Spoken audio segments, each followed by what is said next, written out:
Radio Generation's The People's Breakfast. Curious and bold, getting facts from the shadows. That's what it is. Now, as the city wakes and secrets stir, a bright new voice shines. The People's Breakfast. Your morning, your voice, your journey. Good morning. Good morning, my neighbor. Welcome to the home of hard truths and bold insights. Radio Generation.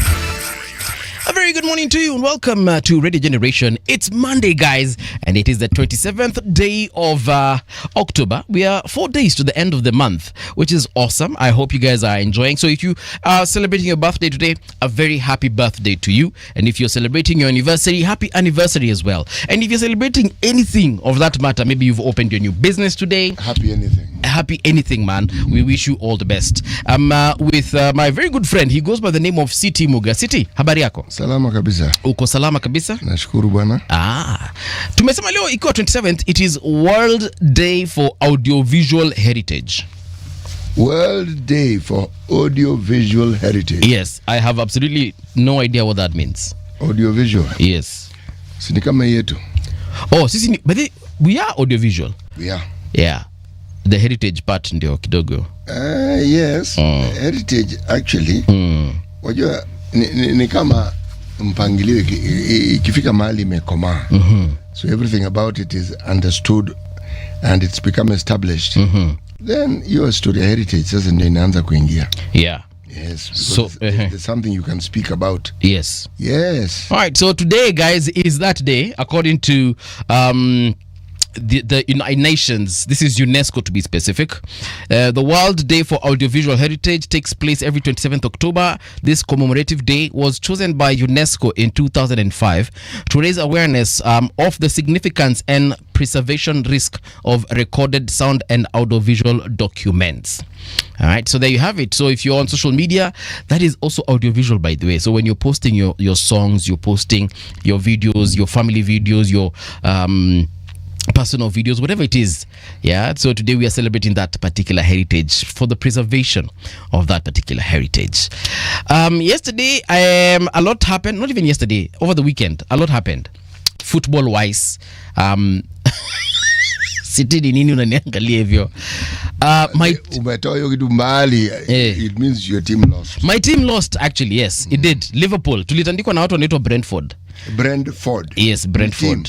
You know, we've lost the last 4 games that we have played. Si nyinyi ndio wale wanaitwa you never walk alone ama nyinyi ni Gunners? Sisi ndio hao, you never walk alone indeed. Yes, that is our slogan, our motto. So sasa hii walk imekwaje?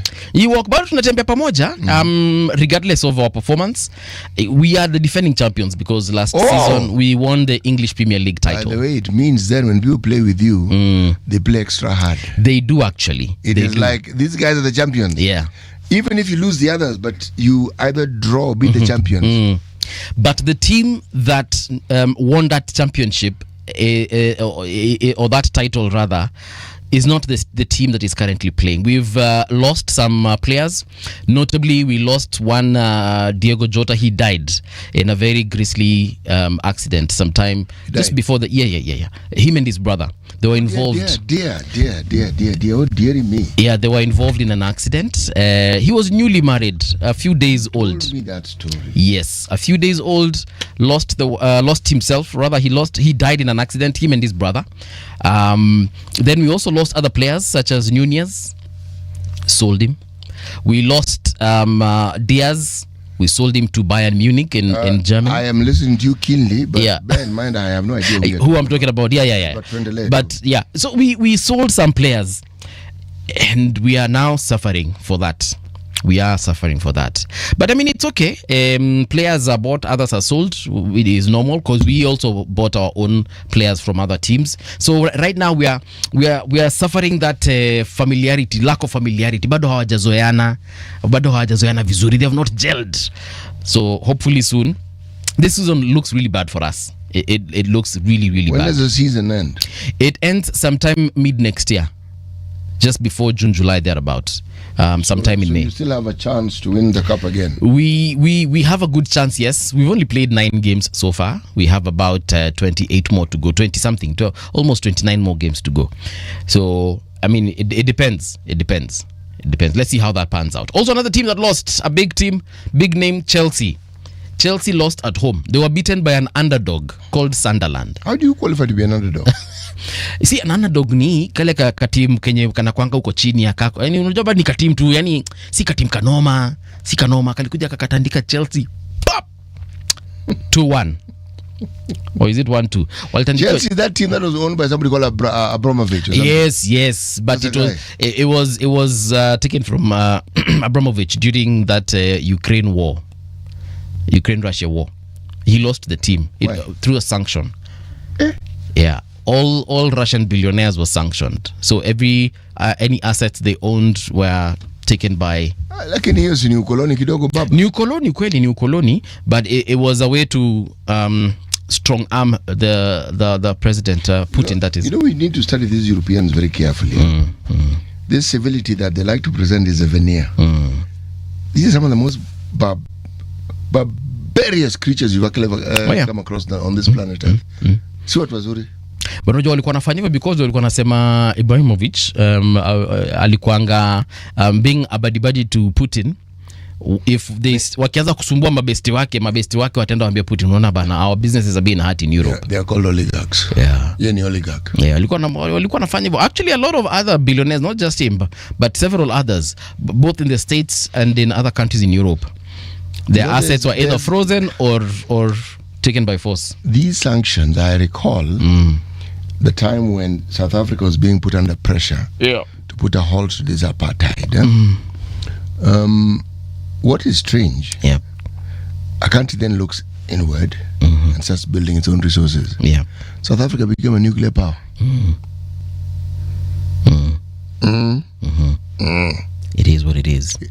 That is a good way of putting it. I'm simply trying to say that there's a way in which there's this understanding that there are benefits derived from the association you have with these countries we refer to as the Western nations. And so they believe that when they deny you these benefits, you will toe the line. Sindio? Ni kweli.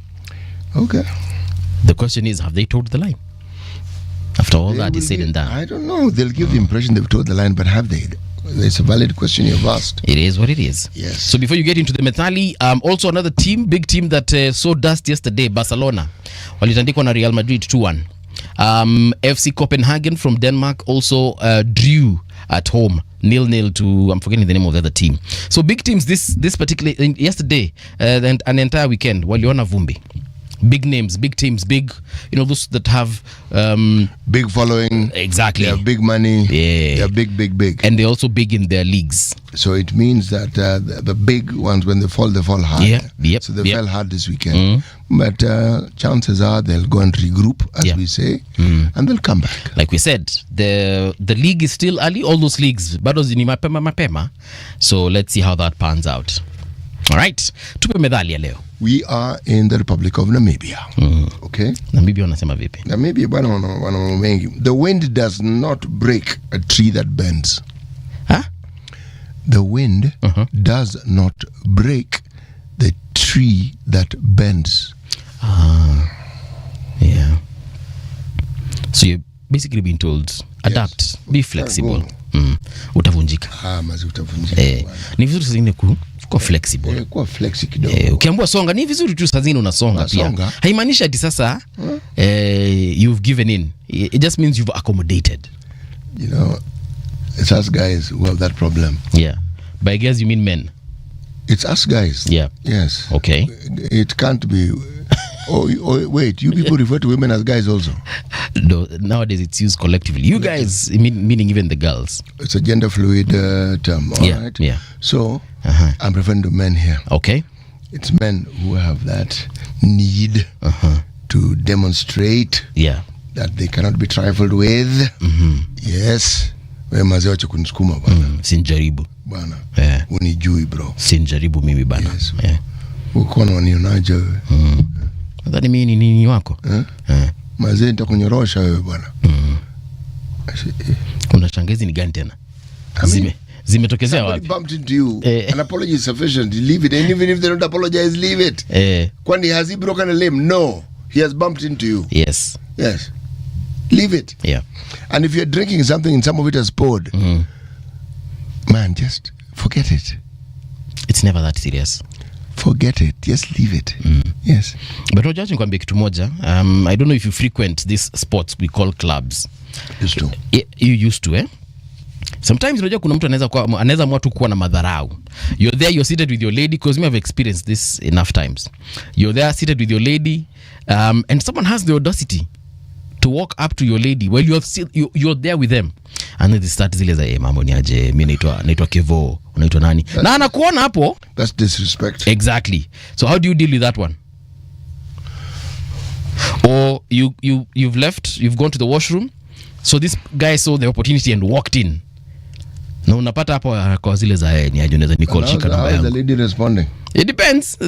Of course. Okay, after it has depended, how is the lady responding? Because that determines what. Because if she's clearly agitated and is upset, that's a different matter. Let's start with that. If she's clearly agitated, how do you deal with it?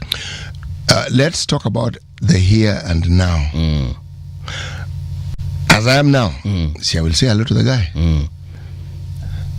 and thank him very much for keeping the lady company in my absence. Yes. And then ask him to leave. No. I'll tell the lady, let's go. Yes. Okay. I'm not going to determine what he does with his life. Let him stand, let him talk to himself. It's the lady. I'll tell the lady, look, we bounce. Let's bounce, as you put it correctly. Yes. But I'll thank him for saying thank you very much, sir, for keeping lady company. And I'll tell the lady, let's bounce. Okay. Yes. All right. Yeah, you're very polite. Well, there's no harm done. First of all, the man is paying you a compliment. Yes. Okay. He's talking to the lady, meaning he has found a need to talk to a lady. Yeah. So it's a compliment. It's not something to get upset about. You can rest assured. Yes. I will not be as polite as you. What will you do? Bro, watch to focus on what is important. Hey, I am not a dentist, but... You know you're the one who brought up this topic. I am not a dentist, CT. Yeah? Okay. But I have the ability to rearrange your dental formula. Nyaga Junior anasema, good morning movie, ever heard of daylight saving time? Jana usiku tulipewa extra hour for free, like a sleep promotion. Oh, really? I mean, I've heard of daylight saving in Europe and other countries where they do something similar. So jana usiku tulipewa extra hour for free kivipi? Then we have Nyaboke anasema, morning city and movie, please sing for my good friend Professor Elizabeth Bukusi who celebrated her birthday yesterday. Sing for her. Nyaboke anasema uimbe. Well, Elizabeth Bukusi is actually my sister. Oh, really? Yes, she is. But let's sing. Happy birthday to you. Happy birthday to you. Happy birthday, dear Elizabeth. Happy birthday to you. May you have many more. May you have many more. Happy birthday, dear Elizabeth. Happy birthday to you. Nice. Happy birthday, Professor. And may you blow many, many, many more. John Mutua saying, missing you brothers from Chef John. Chef John, good morning. I believe he's from Qatar, right? Or in Qatar. Thank you so much, Chef. He's in Qatar. Asante sana. Ile siku utakuja Nairobi, Kenya, tafadhali tulete some of those things unapika huko. Ama uje huku utupikie. Tuta appreciate. We njoo bwana. We njoo. We utakuwa mgeni wetu sasa. We njoo. But anaweza kampia tupikie. Tujue anapika Qatar. Umeikula bolognese? Umeikula stroganoff? Umeikula à la carte? Wacha kucheza na Aya, sasa basi. Wacha tuingie katika... When you went somewhere and read these things to come and impress me with this morning. À la carte. Bolognese.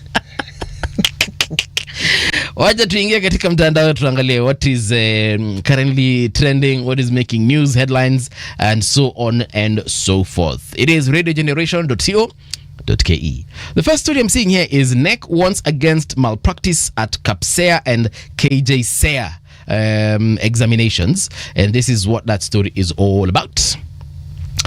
The 2025 Kenya Primary Education, the 2025 Kenya Primary School Education Assessment and Kenya Junior School Education Assessment are scheduled to start today. Now, the Kenya National Examinations Council has issued strict guidelines for supervisors directing that containers with CAPSEA and KJSEA papers be opened at 6 a.m., which is about 15 minutes ago, while KCSE containers will be opened at around 7 a.m. countrywide, 45 minutes from now. Additionally, all mobile phones belonging to staff at examination centers will be locked away, with the supervisor retaining the key for security reasons. Allah. Center managers are also required to maintain an approved list of authorized personnel within the examination premises who must present national identification for verification. Now, NEC has cautioned supervisors against prematurely opening exam packets, warning that such actions could cause serious mix-ups. Well, I mean, mix-ups. Yes, but you know, I remember doing my KCPE. Bro, I had lost my brother a few months before. And it was that period, because he died in July. The period between July and exam, which was in November, if I remember very well, bro, me, I was just a confused fella. Because I used to score really well before the death of my brother. Then after that, something just happened. How old was your brother when he passed away? 24. Older or younger than you? Older than me. I was doing KCPE that time. So he was older than me. He died. For me, that period, because he died in July, after that, I just got disoriented. For the next, mpaka walimu walikuwa wanauliza, you okay? Because literally nilikuwa na score very highly in my school examinations, and after that my performance really went down, but nonetheless tulisoma tukapita, nikajipata the Nairobi school. But that time for me, KCSE was one of the most confusing times of my entire life. I don't KCP, that is. I don't know if it would have been different had he not died. It would have been different. Your brother's death definitely affected you. But I came to find out it affected me much later in life when I was an adult. Because that's when I figured I had trauma that I hadn't taken care of. There's a lot that you anchored on your brother. Yes. There's a lot that your brother represented. When he died, all that vanished. And you were too young to actually understand exactly what was happening. And your parents who could have assisted you were themselves now aggrieved. Even they were traumatized and were suffering because they had lost a child. You know, this is back in the day when people didn't understand all this thing about grief counseling. No, those things were not there. Yeah, even now, with the advent of what we call the mental health. Yes, and the information age, people are still not informed, my friend. Yeah. No. Yeah. Then did KCSE ilikuanga poa. Kuna walimu, and I want you to help me understand why uko katikati ya examination. Mwalimu anakuja na mama kanda yako anaangalia ile kazi unafanya. Why do you teachers do that? It's not a good thing. Yeah. Because it throws you off. It causes anxiety. A teacher should not go anywhere near students because you get very anxious. Yeah. Stand in front, then keep your own business, or stand in the back. If it is that you want to supervise and ensure there's no cheating takes place, stand at the back. Mtu anakuja anasimama hivi alafu anaangalia venye unaandika your answer. That thing causes you anxiety, man. And then you know what they do after that? They walk off and say, make sure you read and understand every question. You even now start looking at the answers you're writing. You're like, is he or she referring to me and my responses? Did you ever have this problem when you're sitting for an exam? There were these busy bees who you have not even written 2 pages. Yes. They put up their hand, they want more in yours. More papers. Until you want to go home. More answer sheets, yes. You just want to, what have I gotten wrong? It's true. It's a very exams. Yeah. In this country, there are people who were actually bright, but they examined poorly. They would be so anxious. Yeah. Even things they know they would not be able to write. Exactly. Okay? Yeah. Now, a teacher that such as the one you described, that is somebody who probably didn't understand this. Yet, if you're a teacher and you're trained, you are taught psychology, by the way. Oh, really? Yes. Part of the training. 3 years unafundishwa. Child psychology, behavioral psychology, I forget that the other details, but you are taught psychology for 3 years. The units of psychology taught every year. Okay. So you cannot say you do not know. No. Unasimama aje mwanafunzi ako hapa anaandika answer, unakuja unasimama hapo for almost 2 to 3 minutes. No. Even if it is 10 seconds. Yeah. Then when you walk off, you're like, and make sure you read and understand. And you're like, sasa umeshaandika, you're halfway through your answer sheet, or rather halfway through the answer. You start questioning what you've written. Yeah. And that's... But I'll tell you something I found interesting. In the days when I used to teach, I was also an examiner. Yeah. I still remember an occasion when... Yes. And I used to mark this, it was called literature paper 2. Was it 1 or 2? I forget. But O levels. Yeah. Those examination booklets when people write in it. I remember coming across one. That student had just filled 1 page. But they had enclosed 200 shillings inside with a note. Said, I didn't really understand these things, but just assist me. That's a legend right there. That is a legend right there. Find him, please. Nah, I don't know the name, but I called the boss, the supervising invigilator. I said, this is what has happened. She laughed and said, you just mark. I was going to mark it anyway. But you've mentioned the exam. I remember some of the interesting things. This guy said, but I mean this thing. Akimaze, akuna kitu nimelewa hapa. Akimaze, shikilia hiyo kidogo. Before I move on to the next story on radiogeneration.co.ke, still on examinations, you know those students when you do postmortem after an examination, and then they tell you, hey, ulicheki number 1, wewe ulipata, mimi nilipata 50.1. Then wewe unasema ati ulipata 50.1, you got 1722.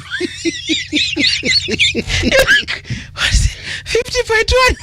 It's like you got 1722. Your worlds apart. It's like you sat for 2 different papers and yet it's the same. One learned not to discuss those things because it can depress you. Yes. Oh yeah. Me I used to avoid. Me hata kuja kuniambia question only pana kwambia question imeenda boss. Hiyo imeenda. So usiniambie kinyo ulipata. Usiniambie, I don't want to know. But if you're sitting for your examination, success, you definitely need it. Good luck as well. And don't worry. No matter the outcome of this examination, I know chances are you're not listening, but if your child is sitting for his examination or high examination, no matter the results, please, there's a future after examinations. Haya. Here's another story by CS Murkomen. Murkomen vows tougher action on crime networks after Mombasa drug seizure. Did you see what they captured? Meth. Yes, worth 8 billion Kenya shillings. How do they determine the worth of... I mean, I'm sure they know the street value. From the investigation, they'll tell you that if we have 1 kilogram, this for meth, example, what does it do? It's methamphetamines. There's a pathway in your brain. It's called the dopaminergic pathway. They activate it. Methamphetamines act in the same way as the likes of cocaine and heroin. Basically, they all are for that particular pathway. It's called the dopaminergic pathway. And once it's activated, my friend, you feel like you're out of this world. You feel good? Very good. From what I understand. Of course, I haven't used it. But yes, you feel so essentially awesome. It's a part of the brain that is responsible for feel good. Oh, yeah. Okay. Yeah. And it fills you with dopamine. And you una feeling itu poa yani. Una feeling poa sana. And that is what creates the addiction. The addiction and the dependency. Because the depression is crazy. It's really bad. Once you've gotten that high, and then suddenly that highness is taken away, you feel like you're on top of the world. You feel like you own everything. Nothing can go wrong. The closest I can come to it is a hangover. It is worse than a hangover. Now you can imagine a hangover, the headache, the nausea, the generally feeling. Una feeling itu yani ka takataka. Yes. For drugs, we're talking about the likes of morphine and the likes of cocaine and heroin, and now methamphetamines. It's crazy. It's crazy. So anyway, following the seizure of a major narcotics consignment weighing a total of 1,024 kilos, estimated to have a street value of approximately 8 billion. That's a ton. That's a ton. Yeah. So 8 billion. The state has reaffirmed its commitment to dismantling transnational organized crime networks. I don't know if you've heard the rumors around this particular seizure. No, I haven't actually. Yeah, so what wanasema, it belongs to a very high-ranking Gava official who they're probably looking to now either wamshike ama wamchuje from Gava. Oh. Crazy. Your guess is as good as mine, isn't it? Crazy. Yeah. So let's see how this pans out. But also Kenyans were saying hii tungeshika tuuze tulipe hizi madeni tuko nazo kama kina Eurobond na zile zingine za China. But you know, actually crystal meth has other purposes as well, where we can actually seize it, sell it for other purposes, not necessarily for narcotics. Anyway, that's that. Let's move on to another story before we get into the traffic update. Kuna kazi gani nyingine hapa inaendelea? State transfers management of Amboseli National Park to Kajiado County. They've also been saying this about other parks as well. I don't know how that pans out. Let's take a quick look. The state, through the tourism ministry, has transferred the management of the iconic Amboseli National Park to the county government of Kajiado, marking a historic milestone in Kenya's journey toward devolved natural resource management. Read that thing again, please. The state, through the tourism ministry, has transferred the management of the iconic Amboseli National Park to the county government of Kajiado, marking a historic milestone in Kenya's journey toward devolved natural resource management. Amboseli, is it only in Kajiado County? No. I should think so. Because how many counties is it found in? Amboseli is also in Taita Taveta. Taita Taveta also has a part of it. Yes, there's part of it that is also in Makueni. Yes. Okay. Yes, it traverses, I think, 3 counties, if I'm not wrong. I hope I can get a quick map of it. So we can. But yeah, so in your opinion, it should have been shared? No. I'm not sure about the story. I was that's why I asked you to read it. I will look into it further. Yeah. I will do a deep dive and read it further. There's a story within this particular story. Yes. Hapa sasa sioni hii park iko. No, do not worry. Ndio hii nimeiona. Actually ndio hii Amboseli National Park. So they have not really from this map, that is, they have not demarcated the boundaries very well. So, but actually they have. Wait a minute, they have. So I can see it's stretching. Come on. The counties are not demarcated here as well, so I really can't tell which county is where. Yeah. Borders za counties zinakwanga zimechorwa na nini? Do not worry. Yeah. We'll talk about it later. Sawa. But yeah, so it's been handed to the county government of Kajiado, and now they're going to manage it. I hope they will manage it well, and share the resources well. There's something here worth noting. Lake Amboseli stretches all the way into Tanzania. I didn't know that. Yes. Yeah, Lake Amboseli imeingia partly to the area of Tanzania. Hapa naona nikawa pameandikwa Sinya, imeingia mpaka kule Tanzania. So if you get into that lake and swim, you can actually swim across to Tanzania in one of the very many places. Yeah. So I can see Oltukai is also in Amboseli as well, and many other natural phenomena ziko pale hivyo. Good stuff. So what does this mean going forward? That the decision rather formally announced in a Gazette notice dated October 24th follows extensive intergovernmental consultation aimed at strengthening local participation in wildlife conservation and tourism development. Good stuff for the people of Kajiado County. And of course, have you been to Amboseli City? Passed by it, yes. I've been there twice. I've been to Masai Mara 4 times. I've been to Amboseli twice. Actually, the only park I haven't, or rather national park I haven't visited is Tsavo. Hiyo peke yake. Hizo zingine zote nimeenda. Actually, I meant Tsavo, not Amboseli. Oh yeah. It is Tsavo that traverses these counties, not Amboseli. Okay. Yes. Alright, sasa hata tuingie katika trafiki, tuangalie barabara zinasema namna gani. Kama uko stuck, I might be able to spot you and tell you that perhaps avoid this road or that other road or get into this one. Hi. Hiyo ni gani tena bwana? Alright. Let's see. Hapa kuna barabara gani? Ngong Road looking good at this particular hour. No complaints coming through from watu wa Mombasa Road as well. Taking a look also at the super highways, looking fantastico.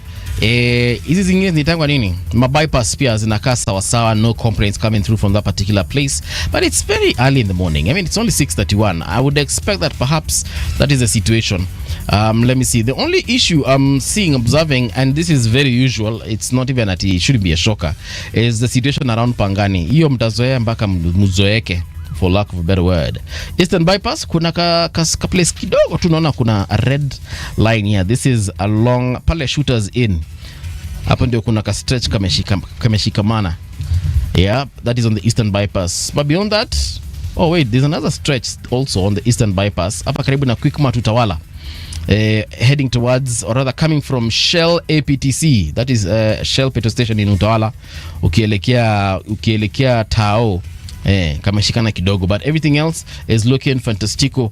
If you see anything you think I should know about, well, you know where to find me, right here on at Radio Gen KE across all our socials. Traffic on Radio Generation. Insurers hit hard as fake claims soar. This is on page 4 and 5 of the Star newspaper. Biggest gainer, Kengen share rises by close to 9%. I mean, I would expect nothing less. Eyes on Oburu as he chairs ODM meeting amid divisions. That story is on page 9. As far as business is concerned, brains behind soap that lasts more than many Nairobi relationships. I can already guess. It must be Imperial Leather. You can get that story on page 6. And then as far as international news is concerned, Vance visit shows US-China rivalry for influence in Kenya. This story is on page 2. Let's see what they're talking about. JD Vance visit spells out US-China rivalry. He's expected to come to Kenya in November. Okay. So US Vice President JD Vance is scheduled to visit Kenya from November 24th. Yeah, the 4-day visit, according to Africa Intelligence, will start at the conclusion of the G20 summit in Johannesburg, South Africa. You know, I was here. I met former Vice President before he became President, Joe Biden. You did? Yeah. Mm-hmm. When he came to Kenya, he I was at the university at the time, and some of us were taken to go and meet him. Why? He was giving a public lecture. Okay. Yeah. So you went to listen to the public lecture? Yeah. He was giving it at the KICC. Tukaenda kwa hivyo, tukapatana naye. Security was tight. We were told to be there 3 hours early. So he was supposed to give this lecture at around, was it at 10? He was vice president then? He was VP, yes. He was to give that thing at 10, but tulifika pale 6. Let me tell you, when the Americans and security, for their president and so forth, yeah, God Almighty. It is strict. Buddha tulifika pale 6 for a lecture that was going to happen at 10 for 30 minutes. You are an adventurous fellow. I'm trying to think of the time when I was a student, I would not have bothered going. Why would I want to listen to a lecture? Nah. You know that this is the thing. You are an experiential person in this sense. There are things you enjoy doing. I cannot wake up early in the morning to go and listen to someone giving a lecture. Buda tulibebwa na basi ya shule, tukapelekwa mpaka kwa venue, tukapatiwa pa DM. Utakataje kwenda unapatiwa pa DM? I'm just trying to explain to you. Wewe utafanya hiyo? No. Hata kama kuna pa DM? No. I will not. Okay. That is as far as the Star is concerned. What's on your side? The top of this page has Raila Party. This is the Nation, Daily Nation. Raila Party in crisis meeting as Oburu takes charge. Siaya Senator Oburu Oginga, who was recently installed as the interim ODM party leader following the death of his brother Raila, has convened a meeting of the party's top decision-making organ today in the face of growing internal fights. This is on page 7. All right. There's this meeting that had been called earlier on, I think, in his home in Siaya, isn't it? Yeah. I think this is a different one. Okay. Central Management Committee meeting scheduled for today. This is a completely different meeting. Dennis Onyango says it is not a crisis meeting. it would be a crisis if ODM could not bring itself to meet after the departure of Raila. Okay, that is former Raila spokesperson. Okay, we have heard you. Warring factions divided over Ruto's 2027 re-election bid. This is the Raila succession. Right. Then there's a story. Students begin exams on senior school placement. Sawa, hiyo tunaelewa. Couple, son killed in accident after dowry ceremony in Kiambu.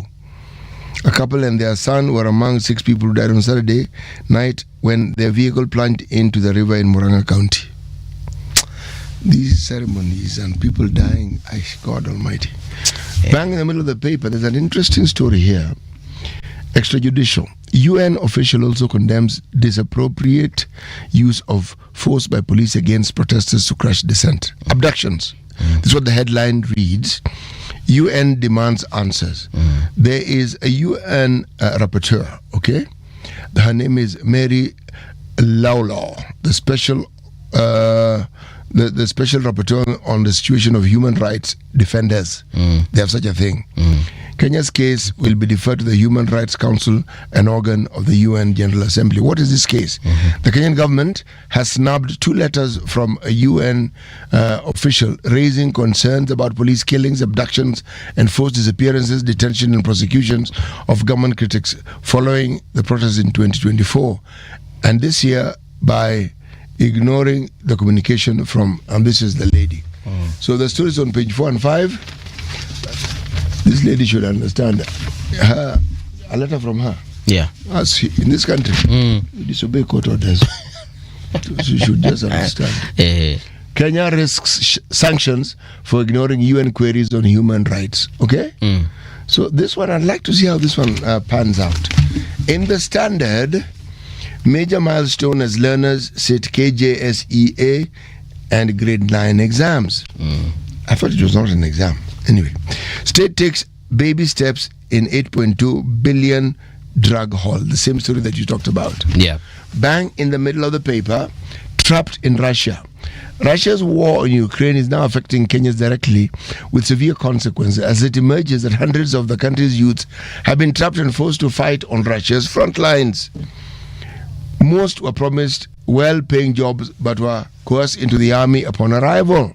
Today we release the identities of 5 young men who traveled to Russia between July and August, whose whereabouts are unknown back home and are said to be on the front line. Let me read the names. There is an Orima Jobik Otieno, 24 years old, Ismail Tariq Ahmed, 25 years old, Karaoke Samuel Maina, 31 years old, Kuloba David Shikanda, 22 years old, Wangari Ruben Ndungu, 29 years old. Nilikuwa nangoja kusikia mkamba hapo niulize huyo sasa alifikaje huko. Nani?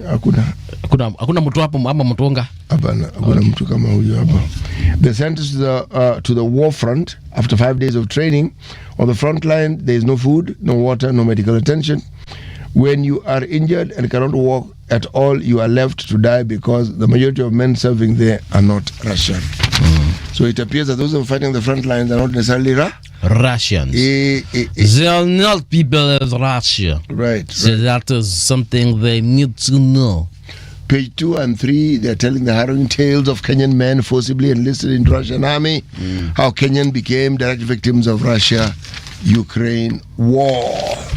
That is what we have. But we sat here, I think, with the Russian ambassador and not Russian, sorry, Ukraine ambassador. And he was here to talk about the Kenya relations with his country. But we also got the chance to ask him about the people fighting in Russia, in Ukraine, and if they have any foreign soldiers. And he said there are people who've actually volunteered from other countries. He did. Yeah, to fight in the Ukraine war. But he said also on the Russian end they have folks from other countries. But he said there's a difference. When you wanna fight for Ukraine, they're doing it out of their own volition. It is they apply and they are given the opportunity to actually go and fight there. But he said that the ones on the Russian side, those ones are forced into that service. It's cray. This war has so many sides to it. Beyond the fact that we know that Ukraine actually, Russia actually invaded Ukraine. God Almighty.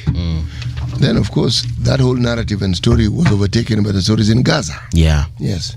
Yeah. But here in Kenya, everything that we are doing has been overtaken by the death of Raila Odinga. Kweli. True story. There's something I want to read here about the brains behind the soap that lasts more than many relationships in Nairobi. It's on page 6 of the Star. Na wanasema hivi, wacha nifungue haraka. I knew it. Hii ni Imperial Leather. In the 1940s, soap was heavily rationed in Britain. So Imperial Leather was marketed the best choice because it lasted longer than other brands. And it is said the world's tallest man at the time was a fan. Well, when you are 8 foot 11 inches tall, you can spend a fortune on soap. So anyway, long story short, have you had the chance to use... It's a lovely, at the risk of giving them free advertisement, it is a lovely soap. Yeah. So there's that label on the top. The only is etched. Yes. That thing doesn't get wet. It doesn't tear. And you will use that soap and that karatasi will remain. In fact, at the end of the soap... Yeah. There's the karatasi with a little bit of soap on it. Yes. Like hiyo kitu I do not get how. Utajisugua utafanya nini? Hiyo soap itaanguka. You will even forget it in the water. The soap softens. Hiyo karatasi haitoki. It means somebody somewhere thought carefully about this and made sure that they had done a good job. How do they do that? How do they do? The man who studied science, karatasi it's a job to tell us. But I studied biotechnology, but I still don't know everything about biology or technology for that matter. Well, you are fortunate. At least you know a lot more. I know something. Yes. Yeah. So aka karatasi bana, that thing really maintains its position on that soap, and for me, it's one of those what are they called? Natural wonders of the new world. That soap is one of them, huh? Okay. Karatasi. And that's why they're saying that it lasts more than many relationships in Nairobi. Biggest gainer, Kenyan share rises by 9%. The Kenya Electricity Generating Company share at the Nairobi Securities Exchange defied a halt on Thursday to close the week as the highest gainer. The close of the week market report shows that the power generators share price rose by close to 9% to close the week at 9 shillings and 98 cents. It was second after Safaricom PLC amongst top movers for the week with a volume of 6.13 million shares valued at 65.8 billion. Yeah, the company's share is one of the most valued at the national bourse, giving investors impressive dividends. They say that if you invested in Safaricom Kitambo, right now you're reaping the benefits. But also Kengen is one of the best performing ninis, because people at the end of the day will use power, and Kengen is generating lots and lots of power, and they're selling it to the one person who's selling it also to us. So Kengen, kama uko na shares za Kengen bana, wewe saizi unafaa kwa atengeneza pesa mzuri sana. You know, it's interesting about Kengen. These entities that were famous for that sort of thing, for enriching those who had bought shares at an earlier time, were the telcos. Like, if you look, telcos, yes, and also people who are in the ICT business, people invested in them like Microsoft. You know, Microsoft wasn't, this is what people, we don't get to talk about. Yeah. They didn't always do well. Nah, there was a time they had problems, man. Even paying people was a problem, but people got equity. Now, many of the people who got equity ended up being billionaires when things picked up. Yes. I had something similar also about Facebook. Initially, when they were starting, they offered employees equity. Yes. They told them, instead of me paying you 10,000 shillings a month, for example, right now I might give you 500 bob, but also I'll allow you to have some equity here, so that in future we can co-own the business. Those who are brave enough, my friend, laughed all the way to the bank, and I think they've continued laughing. Yeah. You know, that time the internet wasn't as strong as it is right now. Facebook didn't even make sense. Exactly. And then even the gadgets, the computers, we didn't have like proper smartphones. But someone tells you atifanya hivi. Phones in those days were telephone booths, man. It was like a huge thing. Yeah. Mimi nakwambia I'll give you equity in this company. Unamwangalia unamwambia buda. Tafuta mjenga mwingine bwana. Hebu nilipe kama unanilipa. Na kama nilipi niambie nene nikachune kahawa huko ushago. But right now those companies are worth a ton of money. So it depends. Also, something that picked up quite well people didn't understand was Bitcoin. Cryptocurrency. I still don't understand it. I still wouldn't invest in it. Now you and I are on the same page there. Yes, it doesn't matter what you tell me about it. Yeah. Forget it. But that time when people were just talking about cryptocurrency, people were like, I have money where? On the internet. If it's not in my bank and if I cannot withdraw it on my ATM or phone, wacha ikai, bro. There are all these newfangled ideas that keep coming up. Yeah. Those who are courageous enough, by all means, they should go ahead. Me, I'm not courageous. Have you seen crypto billionaires?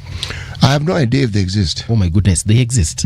Crypto billionaires have a ton of money.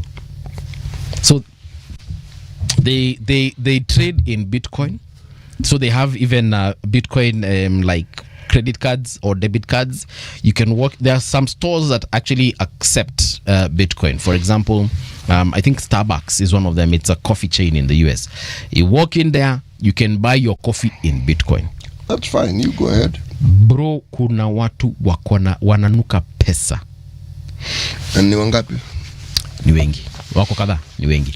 You remember there was a scandal here in Kenya some 3-4 years ago. I don't know if you remember, of a crypto billionaire who gave a Kenyan lady some 200 million. There were two cases. Yes. Yeah, I remember that story. Kuna mwanamke alitumua tu 200 million tu kwa account yake tu pap. Serikali ikafreeze account yake. Sema we.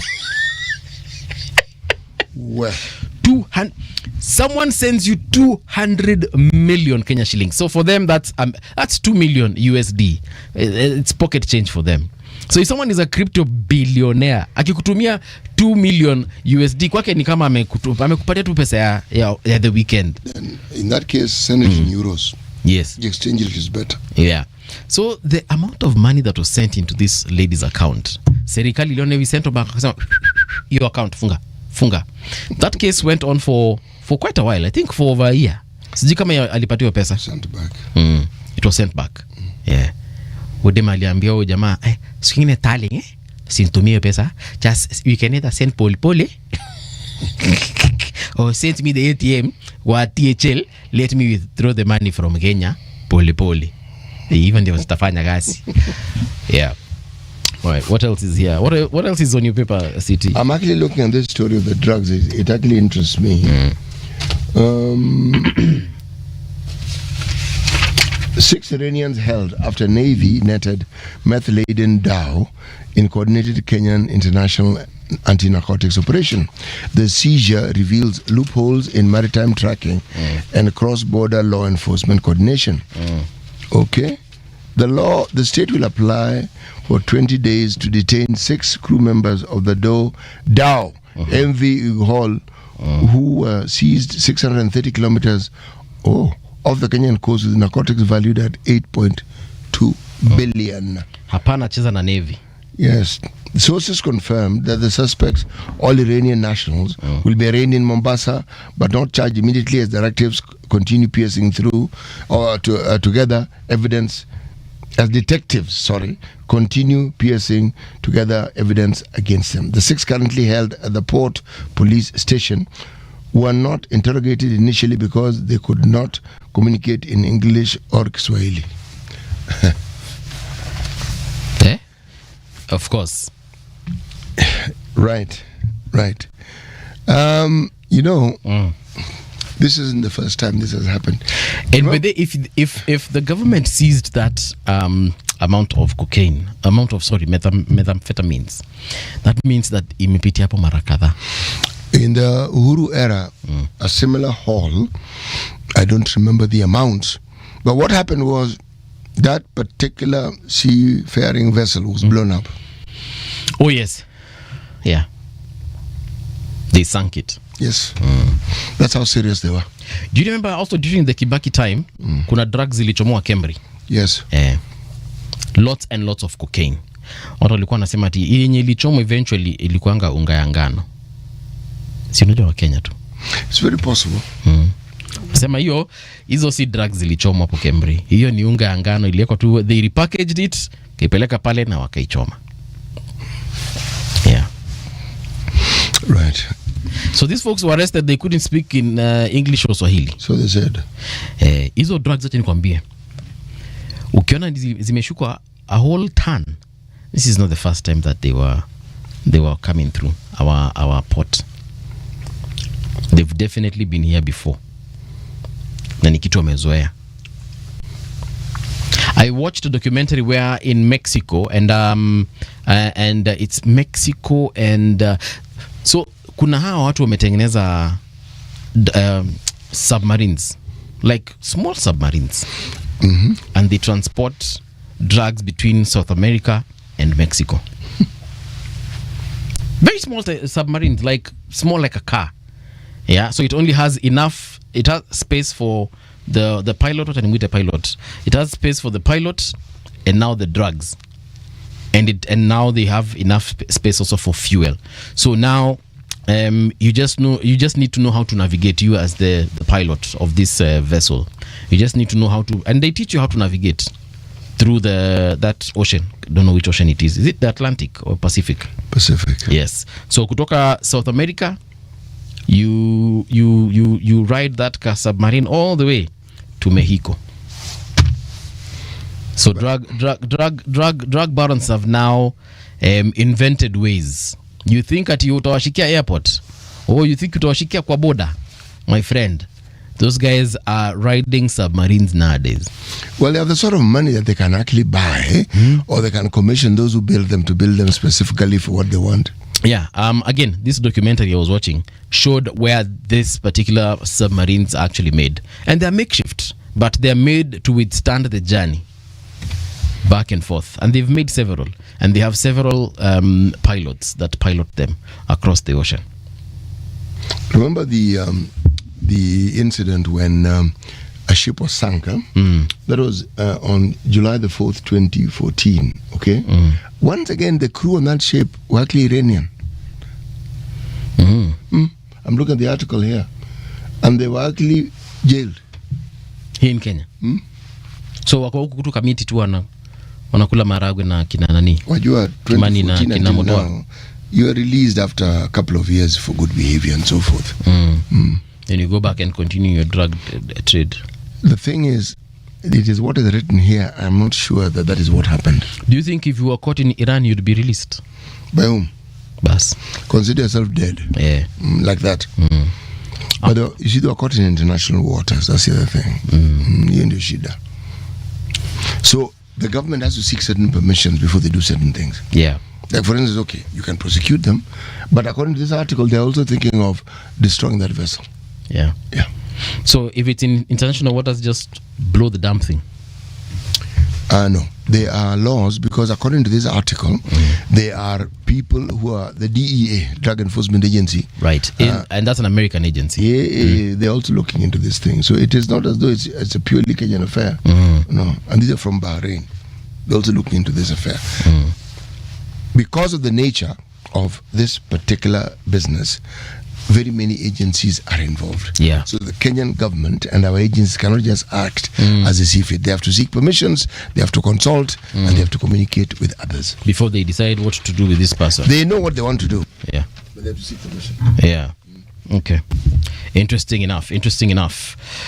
Tackling health insurance fraud through technology. This is on page 5 of the Star. Fraud remains one of the most persistent challenges in the health insurance sector, not only because it drains resources, but also because it undermines trust in the system. Watu wengi wanafanyanga insurance. I know of folks who, okay, I don't know anyone, but I've heard of folks who've committed insurance fraud through various ways. For example, in Kenya, yeah. Insurance fraud. Yeah. How? Whether it's health or the asset one, where for example gari yako imechapa, umeshinda ukipeleka garage, inatengeneza inaharibika, mara unaambiwa leo ni gearbox. Another day you take it, you're told oh it's the engine. Another day you take it, you're told now you need to replace I don't know what. Another day it's the drive shaft. Another day you're like, bro, buy another car, man. Exactly. So now you do not have money to buy another car. That's why you've been taking this one to the repair shop all the time. So what do? You organize to have it stolen, and if not stolen, you organize to have it destroyed. So your insurance iko sawa, the comprehensive one. So your vehicle is stolen, then you report it, only for it a few days later to be found off a cliff somewhere uko chini, and because you had filed everything correctly, you're compensated, pata gari mpya. So you end up with a new car you couldn't afford. Yeah. So they replace your car and you do not have to go to the garage again. Actually, it doesn't work out that easily. The insurance, by the time it's being reported, stolen, yeah, or by the time they're reporting and talking about fraud, it is the insurers who have talked about it. They've realized they're being scammed. Yes. So my friend, they are going to investigate that thing to the last nth before they pay you anything. They'll trace that thing. They'll work with the DCI, they'll work with other investigative bodies. They are not just going to pay you because you may report. It's like when you're sick and you have health insurance. But you know there are people who actually will sort you out as far as that is concerned. It's not that they won't sort you out. I'm saying they will investigate and investigate and investigate. No, I'm saying there are people who will help you commit that crime. Then they know how it's done. Komianga, fanya hivi. And I'm trying to tell you, tutachukua gari yako saa fulani, endo report. Ukisha report, wewe nenda nyumbani ukae tulia. Paul. Yeah. You and your thieving friends need to understand. They are not my friends, Bana. I'm telling you what I have heard. Yes. I've never committed fraud. I'm just yanking your chain, Paul. The insurance business in this country have also wisened up. It is reported that you are in a hospital and your health insurance, they're coming to check. Yeah. And they employ doctors these days. Oh, no, that one I saw. When my mom was admitted a couple of months ago, they came. Yeah. They came. They confirmed, said hi. And they even give you a card, a get well soon card. Oh, yes. Oh, my insurance loves me. No. They came to investigate that you are actually sick and you actually admitted, and whatever it is that you've been treated for is what you've been treated for. Haujakuja pale ukasema uko na mimba, kumbe they are treating you for some venereal disease.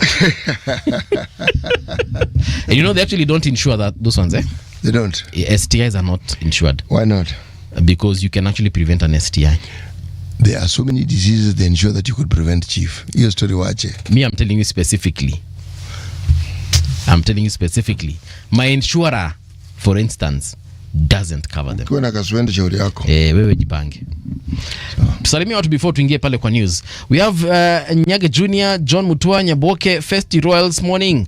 It's sad how youths have decided to turn tribal towards each other pale Twitter. Ni ukweli? Sad. Ricardo Mariera, good morning. Leon Kenya, how are you doing? Okwa Simiti CKS anasema good morning my favorite people. Today's city's dress code blends your corporate colors perfectly. It's exam season here in Kenya, so best of luck to all the candidates. Yes indeed. Ricardo anasema good morning kings and queens. Mira has amphetamine like properties. Kitengela iko locked. Leon Kenya anasema $15,000 per kilo is not 8 billion. Hao ndio wanajulia hesabu wamefanya. The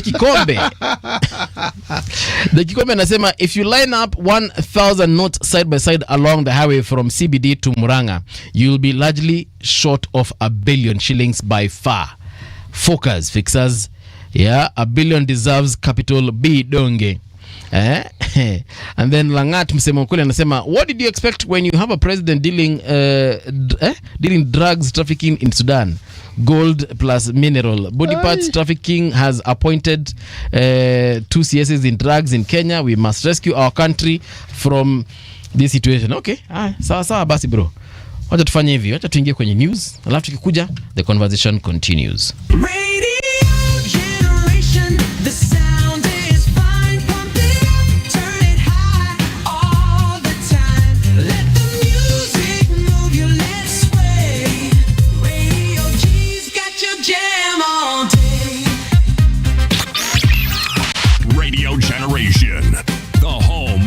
and soul. The views and opinions expressed on this program are those of the guests and do not necessarily reflect the views of Radio Generation. Radio Generation assumes no responsibility or liability for the interviewee's views. This is Radio Generation.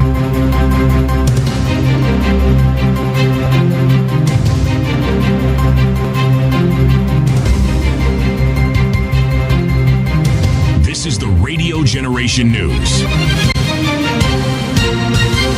Good morning, I'm Winnie Maganga. Narcotics worth 8 billion Kenya shillings seized in a major maritime operation off the Kenyan coast will be publicly destroyed, says Interior Cabinet Secretary Kipchumba Murkomen. Speaking on Sunday during a church service at AIC Kisumu Arena Local Church, Murkomen further said the 6 suspects arrested in connection with the seizure will soon be arraigned in court. They are currently under interrogation and will face charges once preliminary investigations are concluded. Kwa sababu ya ukakamavu na ile resolve ya president pamoja na jeshi yetu na polisi wetu including the coast guards, mumeona kwamba tumeshika madawa ya kulevya kutoka high seas ambao Iranians walikuwa wanatembeza huko karibu na maji yetu ya up to 10 billion shillings, worth 10 billion shillings. Na unaona hao wanapelekwa kotini na hivi karibuni utaona tukidestroy those madawa ya kulevya publicly, because we have resolved as a nation that we must fight drugs, we must fight illicit alcohol. Police have arrested 2 suspects in Nyahururu after they were found transporting sandalwood worth 5 million Kenya shillings. The DCI says a multi-agency team intercepted the vehicle along Nyahururu-Rumuruti Road following a tip-off on the illegal consignment. Both the vehicle and the seized sandalwood have been detained as exhibits as investigations continue. The arrest marked the latest crackdown on the illegal trade of protected natural resources. National Assembly Speaker Moses Wetangula has defended the Computer Misuse and Cybercrimes Amendment Act 2025. He says the law is designed to protect families, particularly children, and to curb online extremism, exploitation, and cultism in Kenya. Speaking during a church service at St. Teresa's Isanjiro Catholic Church in Malava, Wetangula dismissed claims that the law is intended to suppress free speech, insisting it promotes moral responsibility in the digital era. Tunaona haya kuona wakati tunajaribu kuprotect family, wengine wanasema maneno haieleweki. Vile Ichungu amesema, na jana nasifu kanisa yetu ya Katoliki huko Embu, imesema ya kwamba wanaunga mkono kikamilifu sheria iliyopitishwa ya cybercrime. Itakuwa aibu kubwa kuona ya kwamba katika mitandao ya kijamii watoto wanaonyesha watu wakiwa uchi, watu wakifanya mambo machafu, watu wakivuta bangi. Church and Muslim leaders have rejected a government proposal to introduce new laws aimed at regulating religious organizations in Kenya. They warn that the move threatens the country's constitutional freedom of worship. The Deliverance Church International and the Supreme Council of Kenya Muslims have opposed the draft Religious Organization Policy 2024 and the accompanying bill, currently being developed by the Office of Prime Cabinet Secretary. Kuna sheria, existing law, ambao tunasema deal na religious extremism. Kuna watu ambao watu kama ya Shakahola na nini, kuna sheria ambao inaruhusu watu kama hao washikwe, wapelekwe kotini, wafunguliwe mashtaka. Lakini sio kuchukua kanisa tunaiweka katika gunia moja, tunapiga vita moja. Hiyo kanisa ni la Kristo, tuachane na kanisa. Hii serikali tuliwekwa na kanisa, na tunajua Rais William Ruto hatakubali. Vile mimi ninamjua hatakubali hiyo sheria iende ipite. Jude Bellingham's goal helped Real Madrid beat Barcelona 2-1 to win a tense Clasico and move 5 points clear of their bitter rivals at the top of La Liga on Sunday. Champions Barcelona won all 4 times. The teams were pitted against each other last season, but in his first Clasico as Real Madrid coach, Xabi Alonso snapped that run. Kylian Mbappe, who later missed a penalty, fired Madrid in front, and although Fermin Lopez leveled for the visitors at the Santiago Bernabeu, Bellingham netted a second for the host before halftime, which proved decisive. And that's the truth on Radio Generation. Good morning, I'm Winnie Maganga.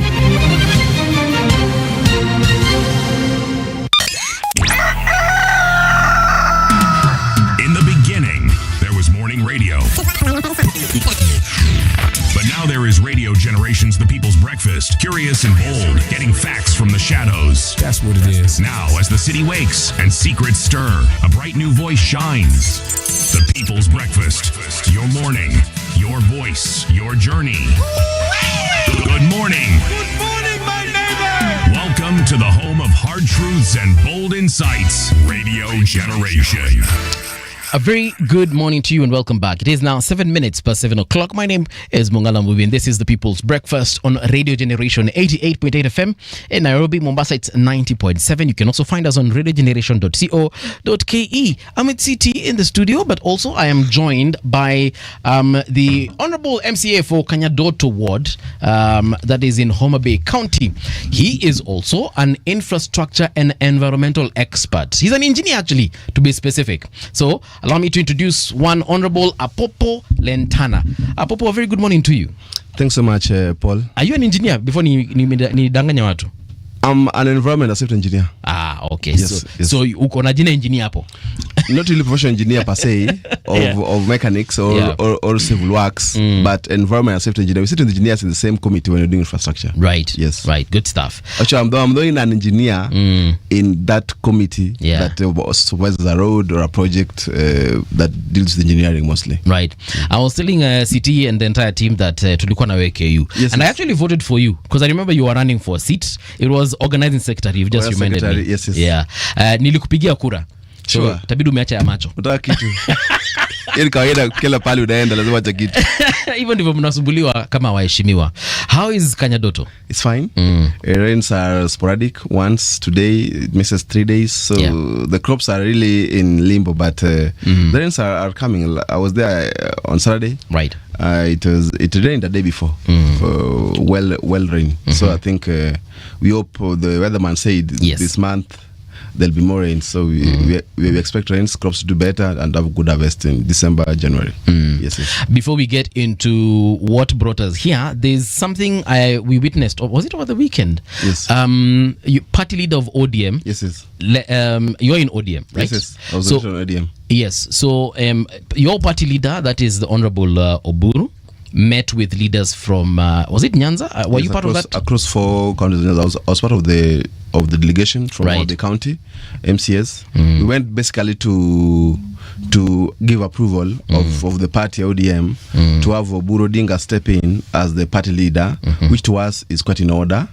That there's no vacuum in the office of the party leader, and that there's someone of his caliber who can guide the party in making decisions now that we're in government, we are going to 2027. So being his temperament, his experienced leadership, being a long-standing MP, senator, and being also part of the Odinga family, is and we believe and we know that Raila Odinga used to consult Oburu so much.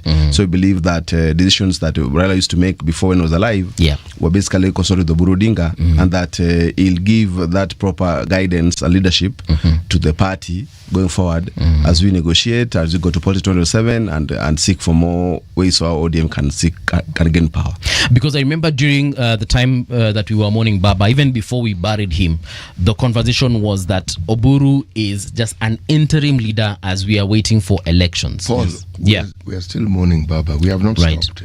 Okay. Yes, the 7 days that the government spoke of.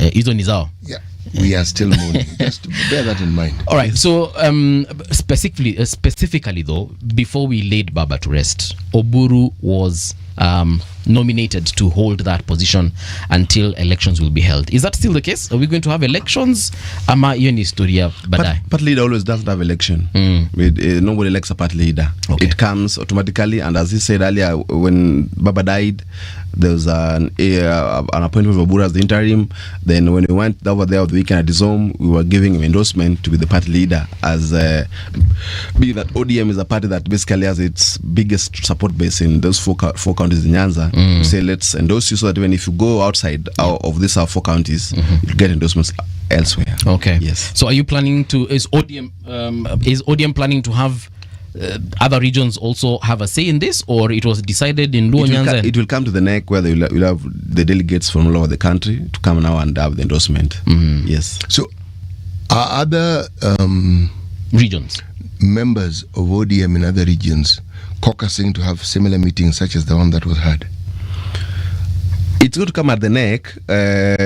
All those other regions, maybe some that can be thought later, that you can now have a Mombasa chapter, Kajiado chapter, Narok chapter, but now that was just he called the 4 counties. He did to his home to come and at least give him a vote of confidence that now you can go ahead and be our party leader, so that when you go to the other countries, because we have more delegates, we have more parliamentary group members than in the region. If you go now to parliamentary group, we go to the National Delegates Council, you'll find most of us from those 4 counties constitute the largest number. In addition to Mombasa and maybe Western, we have the largest number of members in that. In fact, in that meeting, there are not only people from Luo Nyanza. There are people from Kakamega, people came from Mombasa, people came from all over Kisii to be in that meeting. So I think it's something that as the party goes forward, it thinks of having all these regions come and endorse the Honorable Dr. Buru to be the party leader. Who is it who the endorsement? Okay, walk us through the process of how a party leader or the leadership of a party is arrived at. You say there's no elections, we push that aside, but there must be a body of people who decide that this is the individual. There is first in ODM, there's the central committee, which is the innermost decision-making organ of the party. Then there's the NEC, the National Executive Council. Then there's the parliamentary group. Then you come down to up to grassroots leaders. But leadership of party is not elected per se. It's just this one person who wakes up, forms a party, takes leadership control of the party, and then is agreeably, not through anything, through consensus, it becomes the party leader. That's one way. Number 2, in other countries like Chama cha Mapinduzi in Tanzania or ANC in South Africa, there's this jostle to be in the party leadership and to be the party leader, and whereby if you're the party leader, you become the president of the party automatically. So in Kenya, you're seeing our parties. You are UDA. You have Ruto as the de facto party leader. You go to Jubilee, you have Uhuru Kenyatta. You go to, even me today, I can have a party and have the party leader because I'm the one who formed the party. I have the banking details. I have the signatories. I become the party leader, and we move on. So that's basically as ODM, we don't intend to go to an election or to go to somewhere there's lobbying to our party leader. It's just basically that we choose automatically that let's have Buru to stand in for Baba as the party leader. He moves on. When he leaves, there'll be automatically another successor. Not an election. I don't think it will be an election in ODM. It will be on consensus. Let's have Paul as a party leader. Paul goes, let's have CT, and life goes on like that. Okay. But a party leader, if you have election for a party leader, no parties in Kenya could be stable. Okay. They can't be stable with elections. Question number 3, or is it 4? ODM iko united ama tutaanza kuona mashida? Because from what we are seeing, it's like the party is not reading from the same script. We have a section saying this, another one saying this. Where is ODM as far as unity is concerned? Definitely, as time goes by, you'll find that a lot of people were held to the party by Baba, and most people now will have to express their opinions. And because I always urge people to watch the documentary on Hitler's Sack of Evil, where it's a nice documentary. People should watch it. I watched it. It's on Netflix, right? It's on Netflix. It's a very good documentary. It portrays what happened just in ODM today, how it started, how it's ending, and how it's going to end. There are people who will even want to die with Baba. Like in Adolf Hitler case, there was this guy, propaganda Goebbels, yeah, who died, who killed his children, the wife, because Hitler died. He has no life outside Hitler. There are those people who will betray the cause immediately you die. They'll want to just shift and take another path altogether. There are those people who will take the path even before you die. When Raila was in India, the people who are really working down the tools to see now that he's going to die, how are we going to act after this. So we expect a lot of things to happen, but to me, I'll say let's give it 90 days. 90 days is a good time. Okay. When do these 90 days start? 90 days after the burial. Okay. 90 days maybe around February. We'll see how things have settled. Even stirred waters, there are times when they can get calm. Some fish will still start again. It gets calm, but at some point in 90 days, you'll find out there's a path where people have taken this path of let us support this course of Burodinga. Me, I can't follow that path. I have to go this path.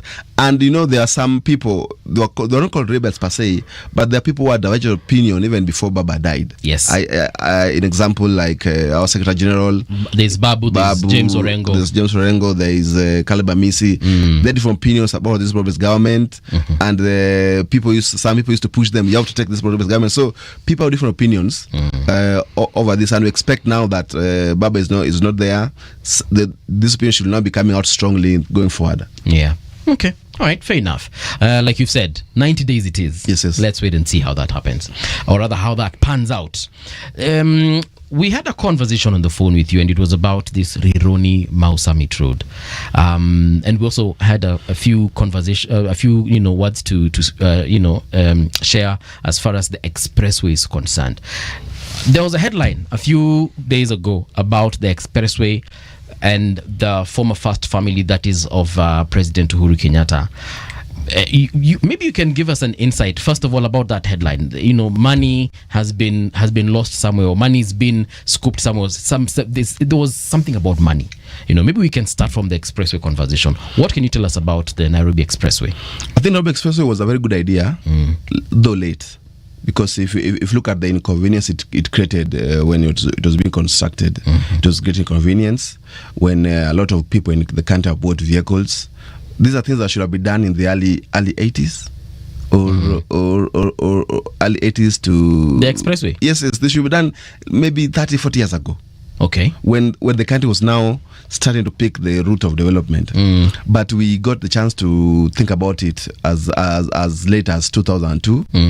You remember when Kibaki was there, he tried to work on it. There's politics of moving standard group. It stopped. There was a lot of standard group. It stopped.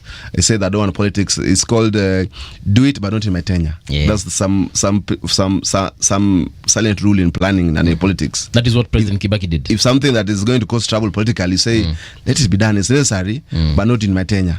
So Kibaki shelved it, but Uhuru took the pill and said, let's now do an expressway whereby where there is infrastructure in the road that will brought down, let us do the overpass, whereby we do pillars, overpass the current road, and we don't interfere with them. Like for example, if it was to pass through Uhuru Highway, do you mean it could have brought down the parliament, the parliament, the house of MPs there, Intercontinental, Uhuru Park, Grand Regency could have been brought down, but say let's do the crossover, the elevated road. Okay. So it's a good idea, late. But my concern, this should concern our policymakers, the government. Yes, is the way it's being done. This is the only express in the world where you segregate road users, that even people can't cross the road. Okay, you've put even fence. But we have some overpasses where people can cross. Where there's no overpass, there's fence. So it's just a segregation of users, that there are some who are poor and some who are rich, and some should be found here. Even your cat can't cross the road by mistake because there's a fence. So to me, that was a very bad way of doing the road. It should have been done in a manner that the government funds it. The government can fund it. Okay, cool, fund it. So if you wanted to do tolling, because now you'll tell me somebody has taken public land, that's the expressway. The expressway is public land. Okay, basically it's almost 28 kilometers. It's public land. Then I use it to make money. I build on top of it. It's convenient, yes, but I use it to make money.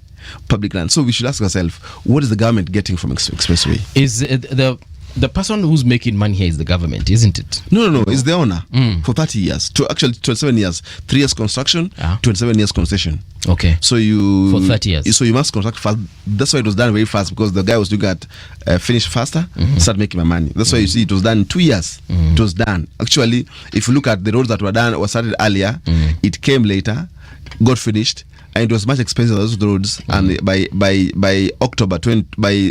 September 2020, there was only tolling on the road. You are well traveled. How do they do it in other countries? I believe they also have tolls in countries where they've built. Tolling is any country that wants to be modern must toll roads. Okay.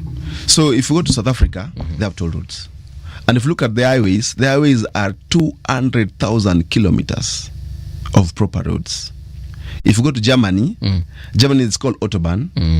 The roads are so smooth. That's why you'll find Mercedes-Benz, Audi, Volvo, BMW. Their speedometer go up to 260. Yeah. Germany has no speed limit on the Autobahn. That's why their cars come with the speed of 260. Yeah. Somebody is doing 80 kilometers per hour is off the road because you'll knock him. He's at 80, 100. You'll knock him with the Mercedes-Benz. That's why their roads are very fast, and they started to be tolled as early as 1930s. Okay. That's why you see when and I'll give a history. When Eisenhower, the president of the US, yes, was a general, was a small officer in the army in the 1990s. In the 1910, he was sent for expedition from east coast of US to west coast in California. They took 60 days to go across US, where they found no roads. So the government took a lot of time to build the roads. Okay. So he was lucky he went to World War II as the supreme commander of the Allied forces. Then he saw the roads in Germany. 1940s. Yes. How the military moved very fast in Germany because the roads were good. He was lucky to be president in 1953. The first thing he did the National Highways Act. Okay. In the US. And drew all roads in the country and said there are roads that go up north, then there are roads that go across. He mapped all the roads because he found that states couldn't fund them. Yeah. Because you can't say that Oma Bay, Kisumu, Mombasa, and Kisii to fund a road. They can't fund it with the revenue that we get from the national government. Okay. So they say let the government fund the roads, then let's toll all the roads. The roads were done for 30 years actually. They finished. The last one was done in 1980s. Okay. The last bunch of the road. Yeah. But today, US, that distance that was done in 62 days is now 40 hours from coast to coast.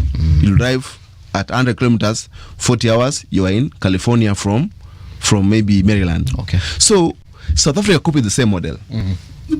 Today, if you go to South Africa, you'll find highways.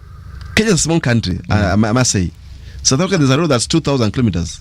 One road. Yes. From end to end. 2,000 kilometers in Kenya. You've gone from Turkana to Tanzania to down Lamu or to Mombasa, and they've gone back to Nairobi, maybe to Busia. 2,000 kilometers. But in Mombasa, in South Africa, it's one road, and the road is 4 lane back to back. Wow. Back to back. Why can Kenya do it? We have excess money to do it. But what do you want? You want to cut deals through infrastructure. In fact, it's for deals. Because if you go to Expressway, if you take and I urge the journalists, get quality surveyors, get engineers into journalism, so that whenever you're reporting on something, you don't just get the government position, you get also a professional position from the media who can say that this is a lie, this is not how it works. But that's why we have we host people like yourself. So where is the lie as far as the expressway is concerned, the Nairobi Expressway? The cost was very high. Secondly, the tolling. I'm paying taxes on my fuel per liter. Okay. I'm paying 79 shillings. I'm paying excess duty. I'm paying value added tax. I'm paying road maintenance levy. I'm paying petroleum levy. I'm paying it's called VAT. VAT is the value added tax. There's a lot of taxes. If you take the calculation, it's around 79 shillings per liter. Yeah. Maybe it could go to 80 now. Well, on fuel, there's this 25 shillings on something that we added to the 18 bob. Now it's 25 shillings on. We added 7 shillings the other day. Yeah. On last year. So we are paying so much taxes on fuel. Why can these taxes do the roads? Since Quebec came to power, Quebec is only to use taxes on the fuel to do the roads. Yeah. That was the year 2003. Today that's 22 years. Do you know how much has been collected on that road maintenance alone? It's almost 10 trillion. 10 trillion. Almost. If you do calculations, it's almost 10 trillion. If you look at the budget of roads department since Kibaki's time, today, it's almost 10 trillion that we are collecting on that. Can you tell me roads that are worth 10 trillion in this country? Kenya today has no single highway. No single highway in this country. We call Mombasa Highway. That's a path that was used by colonialists in the 1901. It's a path, eh? It's used by colonialists in 1901. There's no single highway in this country, by the way. What we have is Thika Road. Why have we tolled Thika Road? Okay. Because Thika Road is prime for tolling. Busy, has more traffic. But if we toll it, are we able to afford it? Because now if I have to pay toll every time I'm going home, then there's a problem. So now if I'm paying toll, take the money out of my fuel or of my fuel. Okay. Of my fuel. So if I'm paying 18 per kilometer, right, get me my 18 shillings from fuel. Okay. Yeah. Per liter, get me that money off my fuel. Yes. Because now I'm paying for the road instead of paying for it in what? In petrol. Okay. Getting me reduce me the petrol levy from my fuel. That's almost 4 bob. 3.5%. 3.5% of 170 is roughly around 50 shillings. Okay. I mean 5 shillings. Get that also off my fuel. Then now I can pay the toll. You also don't have to use the expressway if you don't want to. Kuna hii barabara ya chini ya common mwananchi, as I would call it. You can still use that one and avoid using the one that is tolled. Why should you use it? Why is it called an expressway? So that when I'm coming from Westlands, not from Westlands, when I'm coming from Busia, from Naivasha, I'm going to Mombasa, I shouldn't interact with any car in Nairobi city. I should be on the expressway too. Machakos Makutano, going straight. Why is it that whenever I'm passing, I'm going to Nakuru, I'm in traffic with the person going to Longolonga Estate in Nakuru, and me, I'm going to Kisumu, I'm going to village in our Bay. Why should I interact with a motorbike in Narok? I shouldn't interact with anything in Narok. I should be crossing at 100 kilometers per hour to going to Moloto, Bomet, going to the village. Okay. But we have no single road whereby, in fact, our expressway is not expressway per se. It's just a place for making. It's a business enterprise. And expressway is whereby when I'm leaving Kiambu County, going to Machakos County, and across by Nairobi County, I shouldn't interact with anybody going to Bunyala Road, going to maybe South Sea. Yeye akae njia chini aende South Sea. Mimi nikienda huko, I shouldn't even block my way even a single minute. Okay. I should be on express to Machakos County. Right. That's the real meaning of expressway. But what we have now is a phony. It's a fake expressway whereby it's an enterprise whereby somebody so need that people can make money, and they'll make money. If you look at the data, expressway, the money they make per day, the money they make in a year, and if you look at 30 years, it will be almost 3 times the money they claim they've used. I think I saw a headline last week saying that they will make 107 billion for the 27 years that they will be in operation. Less operation cost. It could be possible 107 billion. How much was the cost? Maybe also way much less. Maybe. How old is this fuel levy? When was it enacted? How long ago? He has said in 2003. It's Kibaki who introduced these taxes on fuel. Yeah. You remember city being, I was born by then, when we used to buy kerosene at 28 shillings per liter. We used to buy petrol was the expensive was 45, diesel was maybe 38. When Kibaki came in, you remember, it started shooting very fast to 90 up to 2012. It was around 90, 100. When Uhuru came, taxes now were 4% VAT, 8% VAT, 16% VAT today. It's true. In fact, the history of that taxation and the regime of fuel, you can trace it back to 1974. That's when we first started encountering something called inflation in the country. But it's around that same time that OPEC, as we know it, was formed. And that's when the issues around fuel and petroleum on the planet started becoming a political issue. Exactly. Because before OPEC was actually created or formed, that was not a problem. And that is the period also around, bless you. Thank you. When our shilling, it is said, was That's why we called it a pound. It was the equivalent 20 Of shillings. 20 bob. 20 shillings was the equivalent of a pound. And it is also said that the Kenyan shilling exchanged at 7 shillings to the dollar at the time. Yeah, but that changed with all these things. The reason why I asked the time, because if I look at, say, last year, no, not last year, the year before that, and I look at the amount of money that it is reported was collected from the fuel levy, it's around 120 billion. Now, that particular revenue has been put to other uses since. There is a term that is used by economists, securitization. When you have an income that is guaranteed and you can see it a certain amount, it can be used as security to borrow. And the government has done that now. Yes. There is a stadium that is being built along Gong Road. Talanta. Yes. The money to build it and to finish it has been securitized. But there is nothing wrong with securitizing. Yeah. I mean, it's an asset. You can use it. Yeah. It is a good system. It is actually a very good system to use. The only problem is it ties that money for something like 3 decades. The length of time when you actually finish paying it. There's the understanding, of course, that as the population increases, we'll be able to raise more money from it. But there's this small problem. If there are other taxes, it means our disposable income is less. So what is anticipated may not happen. We may actually start collecting less because people will travel less. They'll travel only when they used to. And remember, the collection of that particular levy is determined by the usage of how much fuel people consume. Exactly. So the moment we start determining that we will take public means or we'll pool vehicles, our fuel consumption reduces. Why have I brought this argument? If I look at successive governments, I'm looking at Kibaki, what he did with the economy, Uhuru took over. I look at what Uhuru purposed to do, and I look at the bill he left us with, because when you borrow, you leave us with a bill, okay?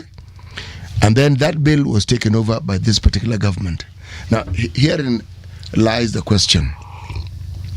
Are we saying that the debt that the previous government left is part of the problem that we currently have? Because some of those debts and the payment of it was coming due during this particular government's time. All right?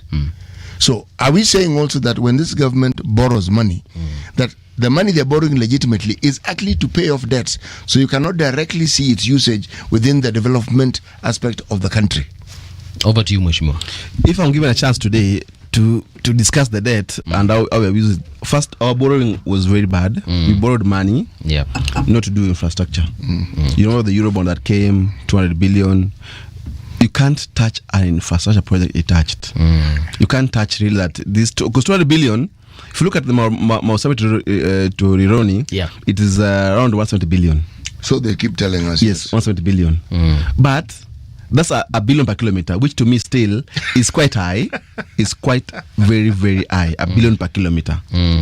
But if you see the money you borrowed is 10 trillion over from Uhuru's time to Ruto's time. Maybe from Kibaki's time to Ruto's time is around 10 I mean 10 trillion. 10 trillion is a lot of money, Paul. It is a lot. It's a lot of money. It's money that if you want to give all Kenyans, we could consume it since the birth of Jesus Christ. It's a lot of money. 2,000 years. Exactly. Okay. It's laughable, but it's the truth. It's a lot of money. So you find that we have borrowed so much, but there's no single mega infrastructure we say we have touched. Even a dam. I worked in Twake Dam. It's not a dam. It's now how many years? It's 8 years. It's not a dam. And it's a dam that will change the lives of people in Okambani. I think but it's not a dam. I think the president during Mashujaa Day alisema hiyo dam itamaliziwa. 8 years. 8 years is when you do a project in engineering, the more it takes, the more expensive it becomes, and that's the trick in Thwake. And any other project where you see there's a lot latency period, which means money is getting lost here. So if I'm given a chance today, I will say, let's not borrow. If the model of Mama Tironi is working, let us do it all over the country, so that CT, myself, by the time I'm dying, I've enjoyed the roads, so that the rest of people can pay for the next 40-50 years. Let's talk about that Rironi one, the Rironi Mau Summit Road. It was given to the French, or rather the French initially had that contract. Yeah, the Finji contractor. Yes, and then something happened, and now we have China through the China Roads and Bridges Corporation working on it. What happened? Why didn't the French just take off with it? I think you see how City has laughed. It's a laughter jest. It's just road politics. It's private politics. Where will I get more money? Where will I get more cut? Is the government policy? And Chinese seem to be very good in giving cuts. So let me. The French were not giving their. They say we can't give cuts. You remember Uhuru went to France himself. Okay. Uhuru went to France himself. The contractor took Uhuru to France when Macron is the first term. They agreed that they can come. They do the road, and the cost was fairly less, maybe around 110 billion. 120 billion there. They agreed they can come. They did feasibility study. In fact, they even mobilized. Okay. They even had their campsite. They did. They have the campsite in the Naivasha. French now. Yes. Okay. Yes, but they actually began the process. Yes. Everything was all in play. But they told, wait, a new government is coming to play. You unaweza chezwa. Wait for the new government to come in place, because then there was this issue of we are supporting Raila. Uhuru was supporting Raila. It doesn't know if Raila can carry on with the policy of the project. Ruto is coming back, is also campaigning. You don't know if he can support the project. So they agreed, and I can tell you, for a very long time, we love CRBC in the country. Yes, because CRBC knows how the government works. They'll come make a deal and have the project done. So to me, Chinese contractors have money, which is very good. Yes. Why can't you do this infrastructure diplomacy? Get all these contractors, and bargain properly for the interest of the country, interest of the public. This PPP Act of 2021 is a very good act, but the bargaining is not for the interest of the country. It's for the interest of the individuals, of the contractor, of the concessionaire. Tell people, come. We have a road. I've traveled. I've gone to Makueni. I've gone to Mombasa. I've gone to Isinya. I've gone to South Rift. Right. I've gone to North Rift. I've gone to Western. I've gone to Isiolo. I've gone to Nyeri, Meru, everywhere. Yes. All these roads are bad. They are not modern roads. They are roads of 1920s. Okay. All our roads are roads of 1920s. There's no single modern road in Kenya except Thika Road. If you came to KU, I don't know whether the road was done then. When it was just two-way. There was a very deep slope at Allsops. Before Pande Mountain Mall. Also, before Pande Pale Mountain Mall. Yeah. There's a deep slope. Yes, I remember. There was a sharp curve to Githurai. So what a modern road says is that eliminate any black spot, eliminate sharp bends, eliminate deep slopes. The roads have a smooth gradient from here to Homa Bay, whether you pass through an hill or not. The roads are straight, whether there's an hill or not. So let us give concessionaires roads, all the roads, and argue in Kenya shillings. Don't argue in dollars, because that's where now, even today, if you look at the Business Daily, there's an argument about the dollar, that COB approved 7 billion, 6 billion, somebody paid 7 billion. It's a 1.1 billion gap based on the dollar, that the dollar changed between the time we agreed to pay and the time we paid, and that's why we paid 7.5 from 6.5. So kuna mtu alienda tu na 1.5 billion. Yes, because of the dollar. So go argue with Chinese in Kenya shillings and tell them, come, we are giving you Maimayu to Kaplong. We are giving you from our summit to Kericho, to Kisii, to Migori. You come, we're giving you from Machakos to Makueni. Come from Mombasa Road to Kitui. So that we open everywhere employment, infrastructure, so that this Gen Z can now be busy working all over the country for the next 4-5 years. Then the services industry will move to those other areas. Then now the economy will settle. US economy was based on infrastructure. Everything was based on infrastructure. They built dams. They have, US has got, they built a dam a day since 1770. Actually, what they started they started off with was the rail network, not even road. Yeah. If you look at even in this country, they were not building the road. They were bringing the railway from Mombasa to Port Florence and onward. To Uganda. Yes. And you can't build a railway without building a road, because you need the road to carry whatever it is you want to build the road with. So the two go hand in hand. An infrastructure, whether it was telephone, whatever came later, when you hear of the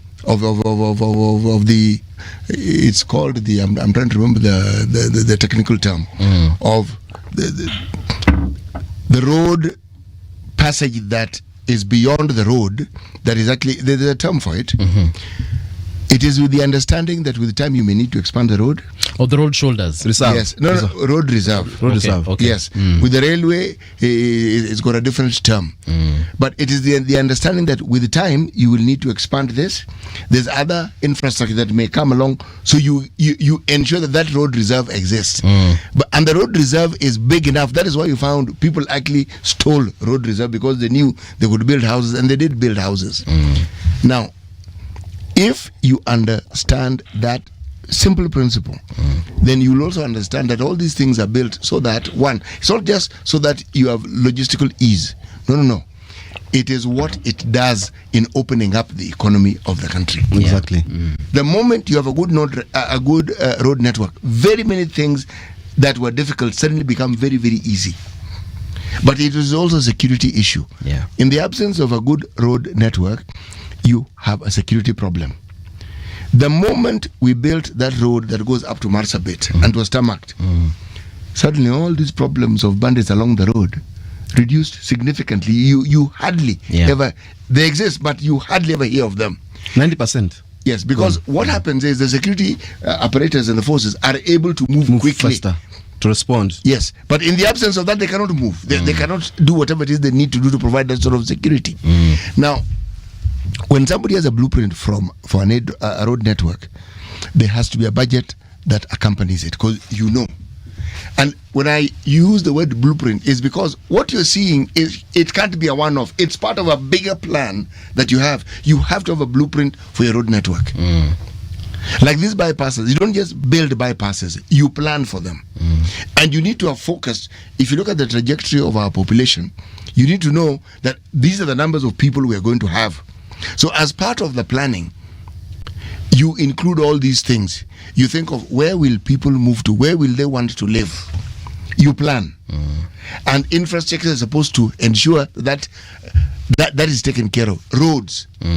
Now, we have a problem here because we have a dormitory establishment in Kitengela and the environs, but something as simple as a sewerage system doesn't exist. Now, so you want to ask, when people were moving there and they were allowing those factories because they knew that there would be a population that would follow, what exactly did they do or did they plan? Because there has to be a plan. We are now talking about the roads, we're talking about the freeways. Yeah. That understanding of the population includes such planning. Why other countries that are more developed have had these problems and they have planned to solve the problems with the thinking has to be ahead. Exactly. Yes, you don't think when the population rises. No, you plan way ahead. Planning is thinking ahead. Yes. Yes. So now, instant. when we look at some of these things that we have here, something that is underreported, perhaps in the media, right? It's actually important to travel around the country. Roads actually being built around this country, right, as I'm talking to you right now. Infrastructure is actually being built. Okay? So it's not as though nothing is happening. But we planned for these things well in advance. Money was put aside for these things because that's what the budget process is for. But with ours, every time there's a budget for it, something happens and somehow we always need more money. And you're wondering, why do we need more money? And then there's another problem also. You are told that there are pending bills, there are contractors who worked on that and were not paid. But there was a budget. Full amount budget. Yes. Why were they not paid? And I'm not just talking about the roads. I'm talking about this issue of pending bills. Yeah. You cannot have somebody working. You cannot contract somebody if there's no budget for it. Sit, allow me to interject you on one area that you said there are a lot of works going on. Actually, the works going on today. Last 5 years or 10 years ago, the road from Sirare, Migori, Kisii to Ahero was done. That's an A1 road, A-class road. But the road was done as a C-class road, whereby you have only one lane. Approach to Kisii, there's some 2 lanes. A A1 road shouldn't even have a bump. It shouldn't even have a bump. Bump is not for safety, actually. It's to slow the economy. It's not to make you safe. Bumps actually are very unsafe on roads. Because when I'm on an A1 road, I expect to hit my pedal at Rironi and just make a break for health break in Mausamit, then attach the B-class road to Kericho. So the A1 road was done. We committed almost another 30 billion on the road, which would last us 10 years. Well, we know all these ministers are white travel. All these people, their children go abroad. They study in London, they study in the USA, they study in Germany, study in Australia, where they actually see what is an highway, what is an expressway. But they come here, commit the country in debt and borrowing to a road that won't take us more than 10 years. If you look at the road from Migori, Sirare via Kisii to Migori, it's actually an estate road for the estate. It shouldn't be an highway whereby we call it A-class road linking Tanzania and Uganda through Kenya. Actually, Mheshimiwa, you're spot on, because you see there's something that the late former Prime Minister Raila Odinga did. The road that is named after him, which was called Mbagathi Way, he demonstrated what a road built by concrete would look like. Exactly. Okay? That thing doesn't have a single pothole. Not one. And it's been there for how many years now? A lot of years. It has even never been repaired. Since he was in the Minister of Roads, that was around a lot of years ago. Actually, that was around the time when 2045. Yes. No. I don't know. No. When the Kibaki government came in, he had housing and roads. Okay? That's what he had. Yeah. So, now, part of the reason why you had that pilot, because it was a pilot, was to demonstrate how you build a road that doesn't have cost overruns. You build it, you forget. No maintenance levy on a fuel. You build, you forget. The roads that we have, we use bitumen. My friend, the variances keep changing. It is preferred by the people who authorize these things. That other one, what you build it, as I said, it'll have a cost. But you literally forget for 50 years. You forget completely. Can you imagine if we're doing that with our roads? They would cost, yes. But you build it and then you forget. Tanzania is doing it now. In fact, we laugh at Tanzanians that, we are more advanced than Tanzanians. But they're coming for Kenya for espionage on development. What are Kenyans doing? Now, if you go to Tanzania, they have more overpasses than Nairobi in Dar es Salaam. Yeah. Because they copied the overpass from Nairobi. Today, they have done overpass everywhere. And the road users are not only vehicles, by the way. In Kenya, we don't even care about motorcyclists, cyclists, and pedestrians. We don't care. If you look at today, the James Gishuru to Rironi, I was lucky to be on that road as the traffic engineer, expert there. We have done a road for 20 kilometers. There is no single footbridge that we thought about. There's no single walk path that we thought about. There's no single place for motorcyclists and cyclists. We can't mix these four road users on the single lane. That's why the road accidents on Thika Road. In Thika Road, you have a pedestrian walk from town, Kariako, up to Thika. There's a cyclist lane from Kariako up to Thika. Yes. So there's that curb. Then there's curb outside. You can walk there up to Thika without interacting with the vehicle. But all these other roads, you say that motorcyclists are arrogant. Give them a way where they can ride the motorcycles without interacting with the vehicle on the road. Because if you tell me a motorcycle will be on the road, you have to knock this guy. And this is what then you will blame that the driver was reckless, motorcyclist was reckless, but you haven't given this guy a platform to to drive in a road network. So when you're doing a road, you must consider all these users. And Namata and the Nairobi Metropolitan Transport Authority ask of the data. How many people are walking in Nairobi? How many people are walking in all over the country? How many motorcyclists are there? How many cyclists are there? How many vehicles are there? Private, small private station wagons and 4x4s, even lorries. They have all the data. Why can't we use this data to help us now do the road design and development? And sometimes I question our engineering curriculum in the universities. Is it all that old? Because we must have a modern engineering system where we say that as you do a road, you must take care of road users that are walking. But I was under the impression that even the engineers that are constructing these roads, for example, from China, they are not Kenyan. They're not Kenyan, but they come with Kenyan mentality. You look at Ngong Road here. It's done by Japanese. Do you think we don't need rapid bus transit for Ngong Road? Okay. We need. But it is not planned for, which means this road in the next 10 years, it must be expanded, Ibomelewe. But this was done 2 years ago. I mean 5 years ago when we had the information about rapid bus transit. We know about it. Today, if you go to Dar es Salaam, they're doing new roads in Dar es Salaam. But there's something that they can't not do a road without leaving the lane for rapid bus transit. It's known all over Dar es Salaam that when you do a road, even Samia, however bad she is, she must leave a road.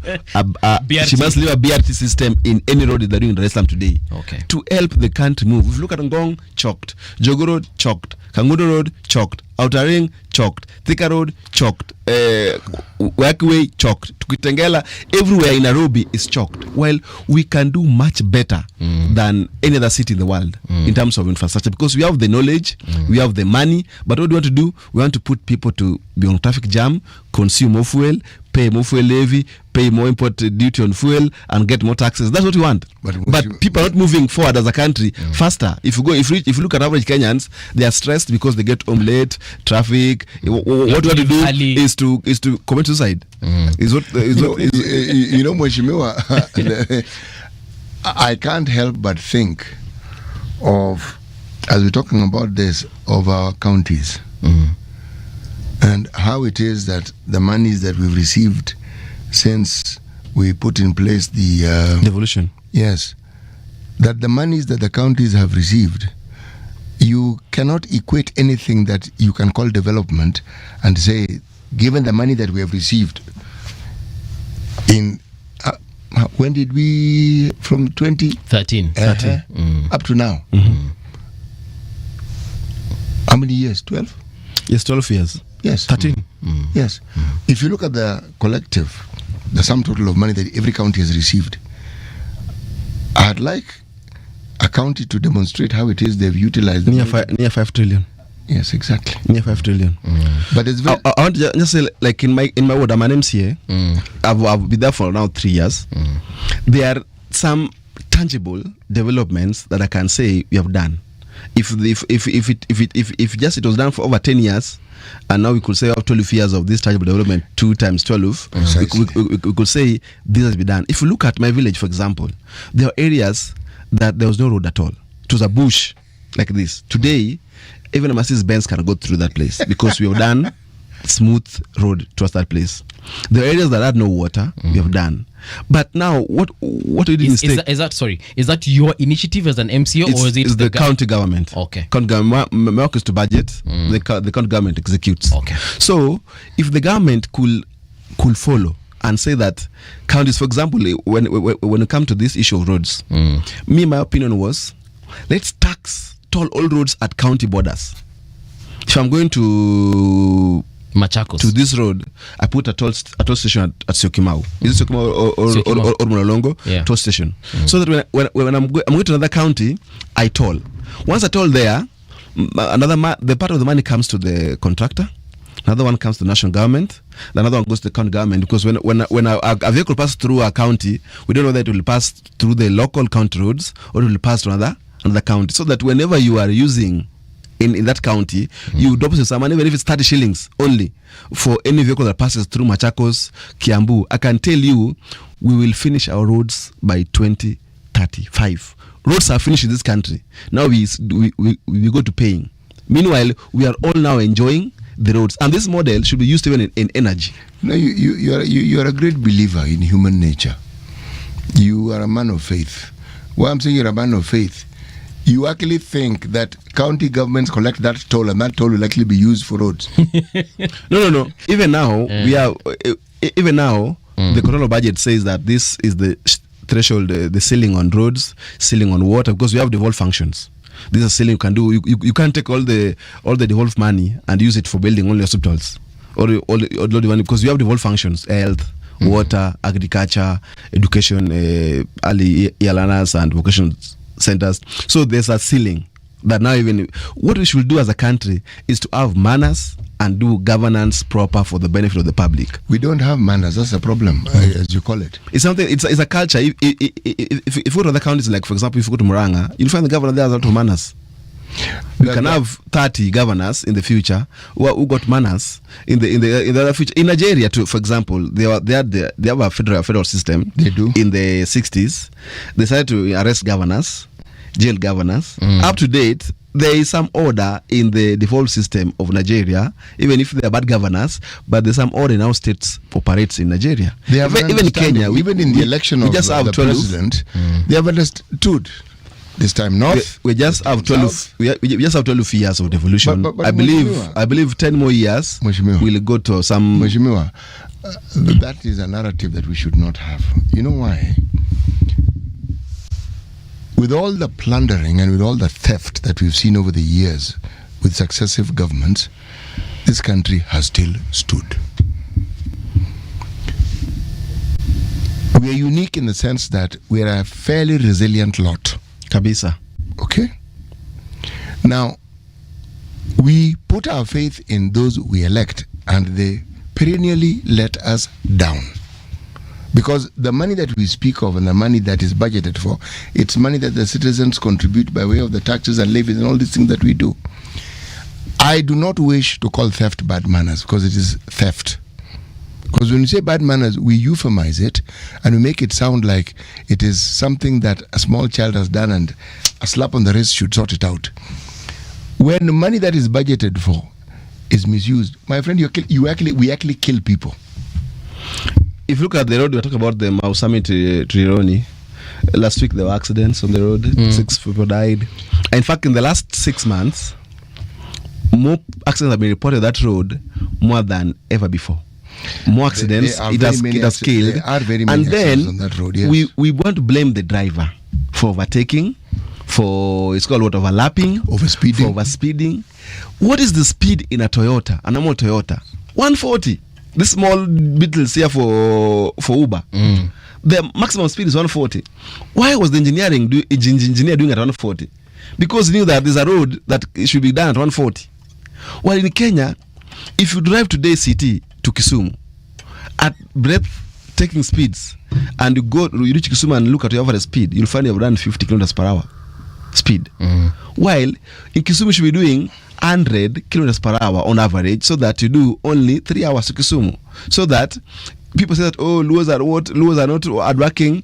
You'll find Luos are dropping their money in Nakuru, breaking and having lunch and having tea in Nakuru, breaking and having lunch in Narok, while you're having the lunch in Oabe or in Kisumu. Because the drive is 6 hours. You must rest in Nakuru. You must rest in Narok. But if the roads are good, I'll be resting in Oabe. I live here at 6. By 9:30, I'm in Oabe. So that the money that I'm spending in Narok, I could just go spend it in Oabe. You get the point. So you said, oh, Luos are not hardworking. We give a lot of money into these medium towns because we drive for 6 hours to our villages. You get the point. We drop all our. If you calculate that money city, it's almost half a trillion. Yeah. We drop here annually. On this annually, yes. Mnapatia Nakuru na hiyo pesa hata ikai ni kama inatumika huko. Tunaanza na Naivasha. Look at the data. Yeah. If you look at an individual person living 300 shillings and there are 10,000 individuals per day living that 300 shillings over 365 days, if you calculate it will shock you. It's almost half a trillion. Okay. We live in Narok every year. Mheshimiwa, we've come to the end of the show. Thank you so much for coming through. I want to invite you back. Umeniambia you're leaving the country, you'll be back next week. No, we just go to Mombasa for conference for Environment Institute of Kenya, where I'm a council member, right, to discuss how the country is managing climate change and how the resilient things in climate change. So I'll be there for 3 days. Then I'll be back next week. But even as I conclude, I want to say, let us urge the government. Let us do. Let the media get out and question this Ironi Mau Summit highway. Let us question of the shilling and cents of it. Let us go deep into the PPT agreement, the PPP agreement that was done, so that we can get the sense out of it for the benefit of the country. You can't say that we are leasing the road and again leaving some part for those who don't toll. Everybody should use the road, not that segregates this person against this person. Everybody should use the road. The government should negotiate the road, the contract for everybody. Even if it's paying, let them reduce the toll on the amount of money that we're using on fuel levy. Then if the system works, this road will employ a lot of youths from Kiambu, Nyandarua, Naivasha, Nakuru, up to Kericho County. Let them open the same system of working in Maimayu up to Kaplong, Mau Summit, to Kericho, to Kisii, to Migori. Let them do the same to Machakos, to Makueni, Thika, to all the way to Kitui. All those roads, let's now open them.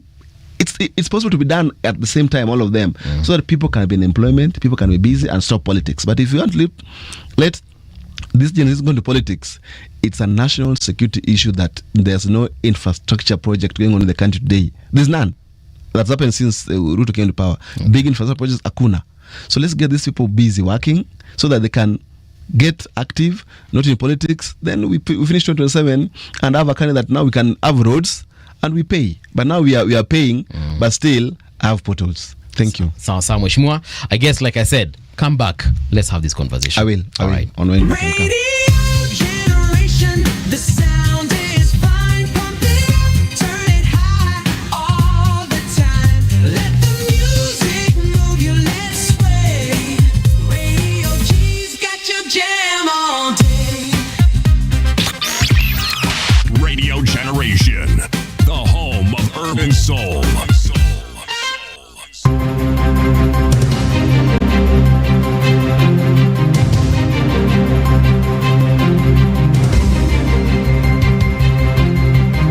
This is the Radio Generation News.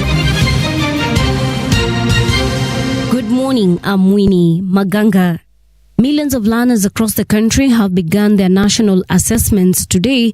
The government assures parents, teachers, and education stakeholders that all logistical preparations have been completed.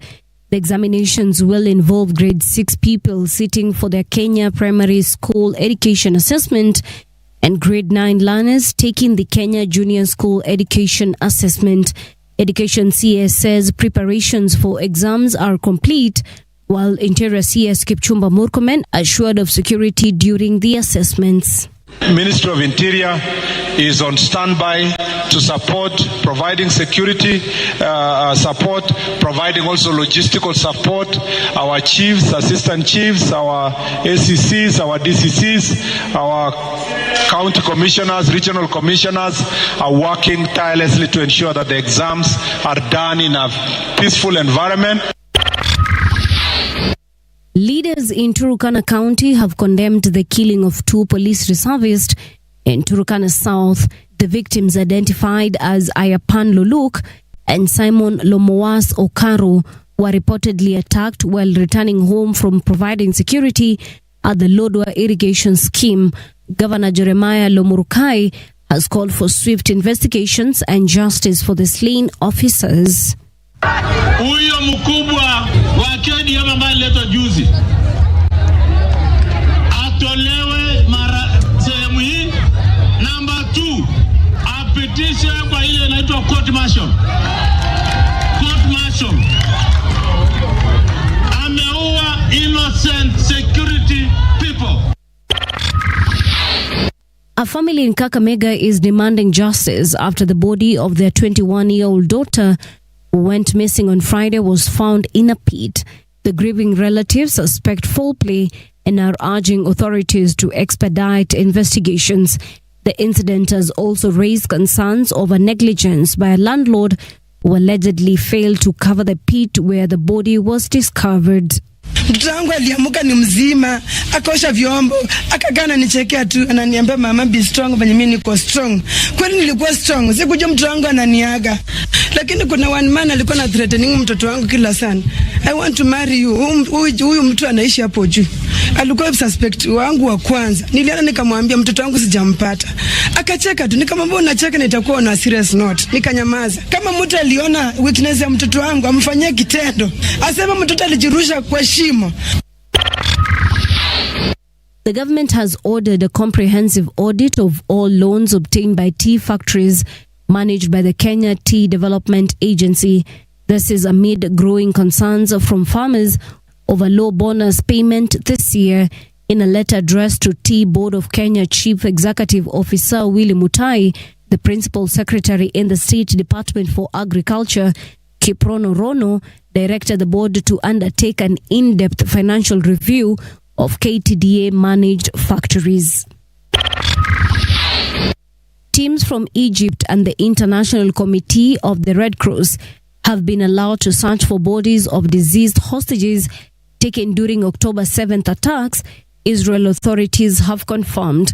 The Israeli government said the teams have been permitted to search beyond the so-called Yellow Line in the area controlled by the Israel Defense Forces in Gaza. Separately on Sunday, Israeli media reported that Hamas members had also been allowed to enter the IDF controlled area of Gaza to aid for the search. Hamas has transferred 15 out of 28 deceased Israeli hostages under the first phase of U.S. brokered ceasefire deal. And that's the truth on Radio Generation. Good morning. I'm Winnie Maganga. The views and opinions expressed on this program are those of the guests and do not necessarily reflect the views of Radio Generation. Radio Generation assumes no responsibility or liability for the interviewee's views. This is Radio Generation.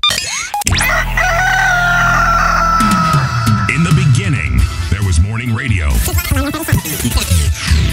But now there is Radio Generation's The People's Breakfast. Curious and bold, getting facts from the shadows. That's what it is. Now, as the city wakes and secrets stir, a bright new voice shines.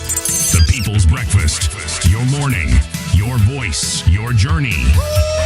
Good morning. Good morning, my neighbor. Welcome to the home of hard truths and bold insights. Radio Generation.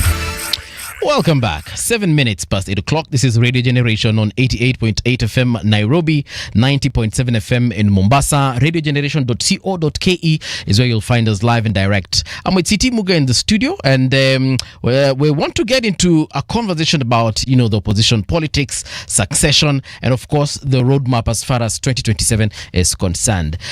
With us in studio to have this conversation is Abubakar Zain Abubakar. He is the head of presidential campaign Wiper Patriotic Front, and he's a former MP with Yala. Mheshimiwa, welcome to Radio Generation. Thank you very much. It's a pleasure to be here. I was just asking you earlier on, and you said that Wiper Democratic Party changed to Wiper Patriotic Front. Okay, so in a historical context, yes, it used to be known as the Orange Democratic Movement Kenya. Yes. And then it branded itself into Wiper Democratic Movement. Okay. And now it has assumed a new focus. Right. 20 years after in its existence, is now branded as the Wiper Patriotic Front. Right. Yes. And have the colors changed? Am I still like it was blue, red, white? The colors have remained the same. Uh-huh. It is an ambition and an aspiration. Right. To work with Kenyans to establish a front that seeks to save our nation. Right. That's why it's called Patriotic Front. Mm-hmm. In the old colloquial of freedom fighting, yes, you knew that one of the desire was always to build a critical mass of people to liberate themselves. Okay. Right. And the umbrella is still the symbol. Absolutely. Sawa. Protect us from the elements, gives us shade, and so on and so forth. Yeah, it's a good thing. So let's talk about your position first of all as the head of presidential campaign. Yes. Maybe you can give us an insight as to what that role is all about. Okay, so the idea is that if you're running a presidential campaign, yes, you need to have two fundamental principles: structure and organization. So the presidential campaign secretariat is designed to bring that structure and organization, and being able to engage with Kenyans about the transformation of our nation. All right. So that the secretariat is a backstopping institutional framework for delivering the objective of transformation of Kenya and to promote the presidential bid by His Excellency Stephen Kalonzo Musyoka, and to ensure that the party play an important role and work with Kenyans to get enough support to establish stable legislative infrastructure that supports the presidency, and or work with other like-minded driven parties that share common goals. Right. That means that you become a cog in negotiation of coalition building, as well as the desire to establish a transformative, effective government. All right. Yeah. Currently, Wiper is within the Azimio. Am I still right on that part? Again, reality tells Kenyans. Everybody knows that Azimio is in its last legs. Okay. There is a if you are already negotiating to set up a new coalition, it means you will have to start the process of vacating the coalition you are in. So that process is happening. Okay. It's a transitional period of moving away from Azimio into a new framework that will bring not only the united opposition, but the critical mass of Kenyans. Let's talk about the united opposition. Yes. What exactly is the united opposition all about? Who are the members of this united opposition? So the beginning point is that Kenya is divided into two, generally speaking. All right. Kenya is divided into two. There are those who support the current regime, who we believe are in a very small minority. Okay. And then the majority of the people of Kenya are opposed, that they want change. They are opposed to this regime and they want change. So the idea of a united opposition is to work with all those who are opposed to this regime and are working for transformative change. Underline the word change. Okay. You know, when we talk about one term, people think it's just a slogan. we are talking of the aspirations and desire of Kenyans to change their situation, to change their lives, but also to have the restoration of hope in our nation. Okay. So the united opposition is the political end or the political arm of those who are desirous to bring change in our nation. Okay. Yeah. So it transcends politics. It goes into civil society, religious and faith-based communities, workers, and so on and so forth. All right. So it's the collective. Yeah. I'm going to mention some parties and let me know if they're in this united opposition. Yes. Of course, there's Wiper. Yes. There is DCP. Yes. PLP. Yes. By Martha Karua. Yes. There's DAPK. Yes. By Mheshimiwa Eugene. Yes. Those are already four. You should add Jubilee there. Jubilee, sorry, yes. DP. Yes. All right. So there are several, basically. Yes, absolutely. Okay. Yeah. I'm also a member of the technical team of the joint opposition. Oh. Yeah. Okay. I didn't know that. What position do you hold there? I am the head of the technical team. All right. Yeah. Nice. Good stuff. Now, as far as the parties are concerned, and I'm sure there are others probably who will join you as the time goes by. Yes. When we talk about the opposition, you know, the opposition has got as long as you're not in government, you're in opposition, basically. And there are other parties that are coming up, and we can see also other leaders. For example, we have the likes of Senator Omtata. Yes. Is he part of the United Opposition with former Chief Justice Maraga? Not formally, but there are talks behind the scenes. There are talks. So there are those who, for example, Senator Mtata has got an exploratory committee on his presidential campaign. So unless you go through that process, you may not want to go into full negotiations with others. Okay. But there are also those who currently are occupying positions that if they were to readily identify with us, they lose those positions.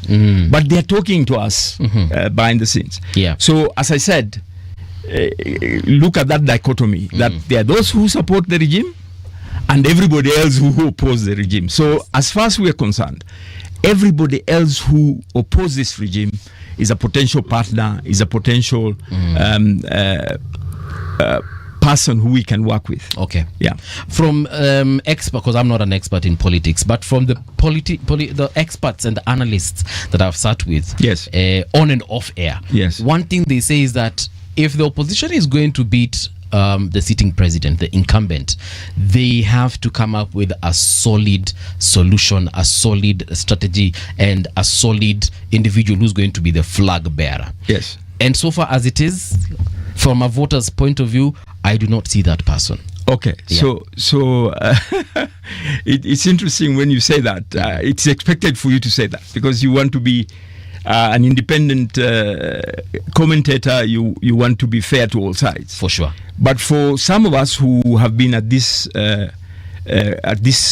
engagement in terms of political processes and why politics matter, we believe the reason why I'm here and the reason I occupy the positions that I do is because I truly believe that Mheshimiwa Stephen Kalonzo Musyoka is the best suited person to take us to the next level, to invest in healing our past, to unite our nation, and to start a journey of embracing a vision for a better Kenya for all of us, based on principles.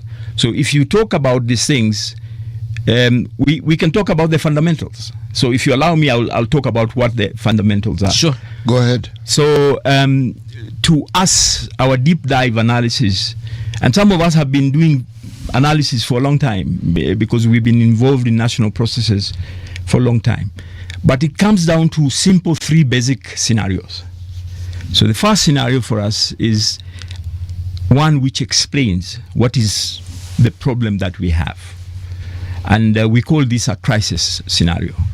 This crisis scenario basically explains that Kenya was born out of crisis, right? It was. Colonialism, and particularly settler colonialism, creates a crisis. Wherever they experiment with settler colonies, it is based on a framework of oppression to start with.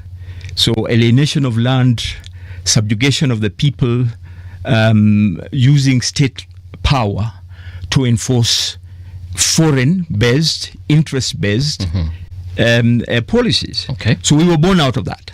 And we hold the view that on the whole, if you look at our history, we have had these crises fundamentally based on two things. One, a crisis of legitimacy. So that if you look at almost all governance systems that we've had, they suffer from a crisis of legitimacy. And secondly, a crisis of confidence in public and state institutions. So if you start from that premise, then you understand that the state is not based on the sovereign power of the people. The state is based on an imposed governance system. And that's one of the reasons why I think majority of Kenyans wanted us to establish a constitutional framework based on fundamentally our first principle is sovereignty of the people, Article 1 of our constitution.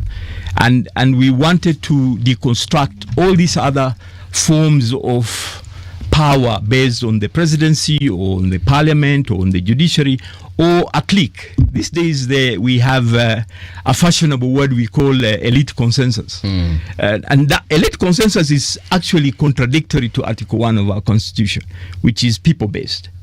So these crises has made the state to be on a crisis management mode throughout, with the exception of a few moments in our lives. One of them is independence. You know that there was euphoria there, and people were hopeful, and that led to disappointment very quickly, alienation very quickly, and oppression very quickly.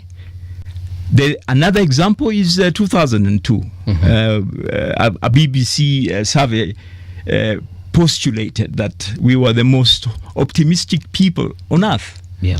And that dissipated very quickly. So I think one of the things that we did, which is very important in the constitution making process, said we must deconstruct this crisis model. Okay. And we must have a progressive constitution that seeks to deconstruct this process of oppression, and then quickly establish a people-based transformative framework. So that's, in a summary form, that is what the crisis model is. And every time there is pressure on the crisis mode, quickly elites come together and make a bargain, and then they agree and say, okay, let us deflate the pressure to change. Let's have a deal. Let's share power. Okay. But our experience with that kind of crisis management has indicated to us that is not sustainable. It dissipates a little bit and then comes back quickly. All right. The second scenario is that because you don't have legitimacy, if you're in power, then you rig elections. You can't get consent of the people. You know that if you had a free and fair and credible elections, you lose big time. So what do? You organize to rig the elections and or use of violence. Okay. The third scenario, I'm being very quick to just go through these scenarios. We urge you to take your time and explain it clearly, because we need to understand, as if I may put, from whence you come, so that when we've understood, yes, we can then pose the question. Thank you very much for that attitude. Yes. So, if you look at evaluations of elections in Kenya, yes, there have only been 2 elections that are considered to be credible across the board. All other elections have had issues from colonial time. These 2 elections are the elections going into independence, and it doesn't mean that there wasn't attempts to rig. Yeah. But on the whole, it reflected the will of the people. Okay. And the other one is the one on 2002. All right. But all other elections have issues. It's very, very serious issues. And you would look at these elections, and you would see that continually people are losing faith in elections as a process of bringing change into their society. And if you go by numbers, then you will realize that in the last elections, about 8 million people didn't turn up. Yeah. 8 million people didn't turn up. That's a very significant number. With the exception of countries that have laws to enforce that participating in election is mandatory. Australia. Yes, Australia is one of them. Oh, it's a must. Yes. My friend, it's actually a criminal offense if you don't. This way, you will vote. In Kenyan terms, upende, usipende. Yes. That's true. Okay. Yes. But I am talking about motivation of people to come out because they have faith in the processes that my vote will count. Okay. Now, if you look at surveys that have been done in the last 5 years, for example, there is consistency, very, very clear consistency that there are certain patterns you can discern. One, that majority of Kenyans believe that Kenya is on the wrong trajectory. Majority of Kenyans believe that things are going to get worse before they get better. Majority of Kenyans believe that democracy is under attack. Majority of Kenyans believe that if you look at all social economic indicators, that we are not doing well on employment, on cost of living, on investments, on any credible fundamental you look at. Majority of Kenyans believe we are on the wrong track. So what does that mean to us? What that means to us is that Kenyans desire and yearn for change. They want meaningful change in their lives. Wait, Mheshimiwa, let me ask you a question. Yes. This thing that they desire, do they know the cost of it? Do they know what they must do to actually get it? Or do they think that the path was already straightened for them and that it should sort of like just happen? Yeah, so the answer to that, one of the things I've done in my life, I was the founding director of URAIA, the National Civic Education Program and Engagement. And we have reflected, and it shows, that every time Kenyans are inspired enough to exercise their agency, we make a big difference. It doesn't matter if it is the fight against colonialism. It doesn't matter if it is a war to reintroduce multi-party politics in Kenya. It doesn't matter if it is a desire and a consensus that we need a new constitutional framework based on a complete overhaul of the past and the status quo. So when we organize enough as Kenyans, it doesn't matter if it is a Gen Z's uprising. So if there is that agency, we come out and make a difference. What the challenge is how to sustain that momentum. That's where the challenge is. The challenge is how to follow through. Are those the only challenges, really? No, there are many others. You see why I ask this. There appears to be a reluctance by Kenyans to hold leaders that are closest to them to account. Forget the presidency, that's far away. I'm talking about MCAs. I am talking about MPs. What I mean by this is, these are people who are far easier to access if you're a voter in the country than all the other fellows that you may think you want to hold to account.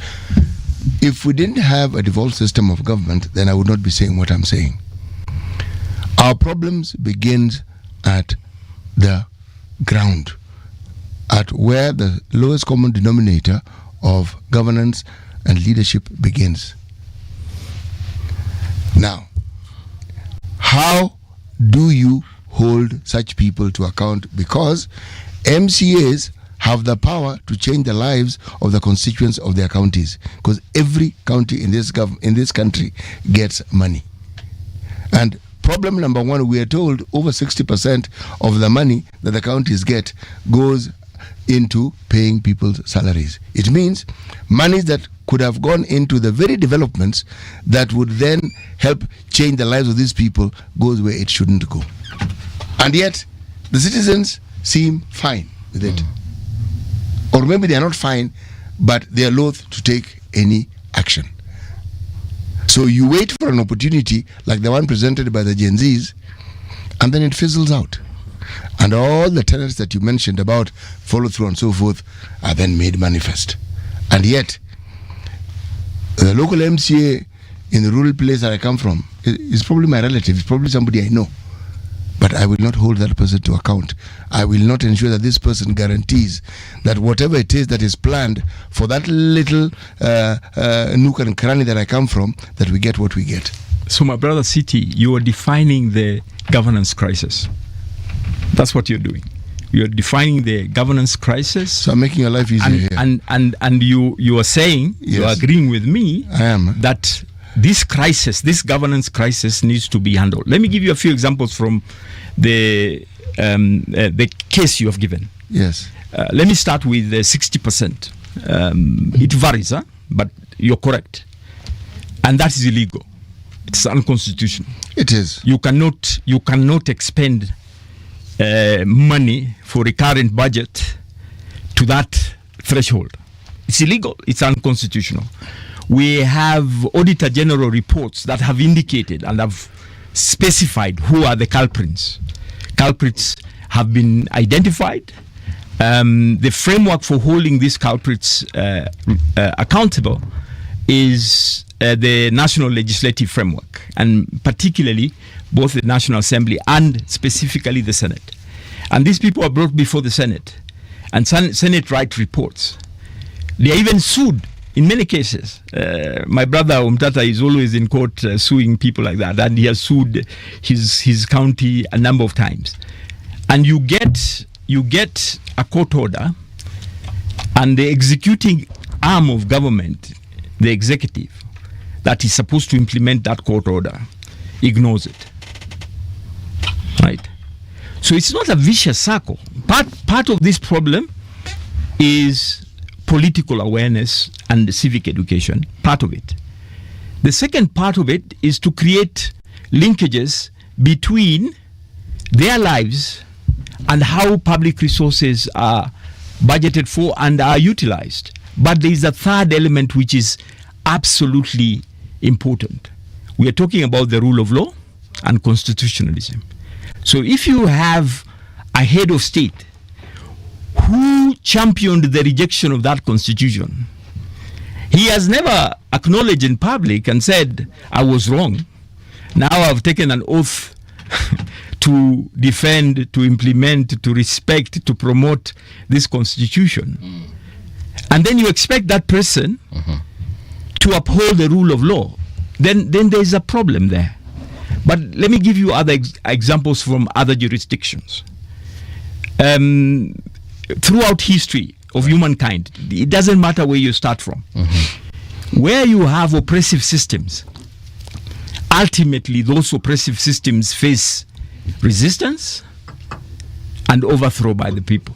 It doesn't matter which epoch you're talking about. In fact, the things that were started in Kenya, when they go to Sri Lanka, they did the job there and finished the job. Right? When it go to Bangladesh, they did that. Nepal. When Nepal, Madagascar. So, CT, my brother, you know these things. Huh? This, first of all, one of the mistakes we make is that we think that resistance and overthrowing oppression is, we do it, then we leave it to people who come into government to do it. No, it doesn't work like that. Yeah? So we should be inculcating and internalizing the idea of eternal vigilance. How do we do this? I said part of it is political education. Part of it is what was one of the fundamental reasons. By the way, I had great privilege to be one of the framers of our constitution. Yes. So what was one of the driving force behind evolution is what we call the subsidiarity principle, which basically means, in simple terms, people who are most affected by a decision should participate in making that decision. Bottom line, that's what we're saying. So that if you're talking about the devolved system, no matter how you design it, people at the lowest level should be able to exercise their sovereign power. You remember when we talk about Article 1, it says sovereign power of the people is exercised both at national and county level. But if you ask people at the devolved level, how do you exercise sovereign power at devolved level?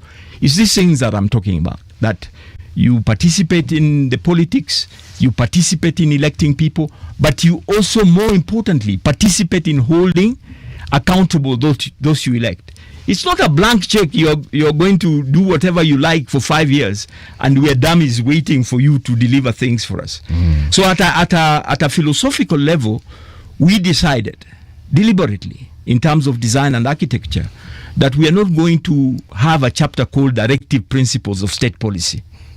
We are going to include those values in every substantive chapter. So if you go to our constitution, every substantive chapter has a vision, has values, has philosophy, also has an implementation framework. There are only few chapters or few aspects of this constitution where the implementation framework was removed.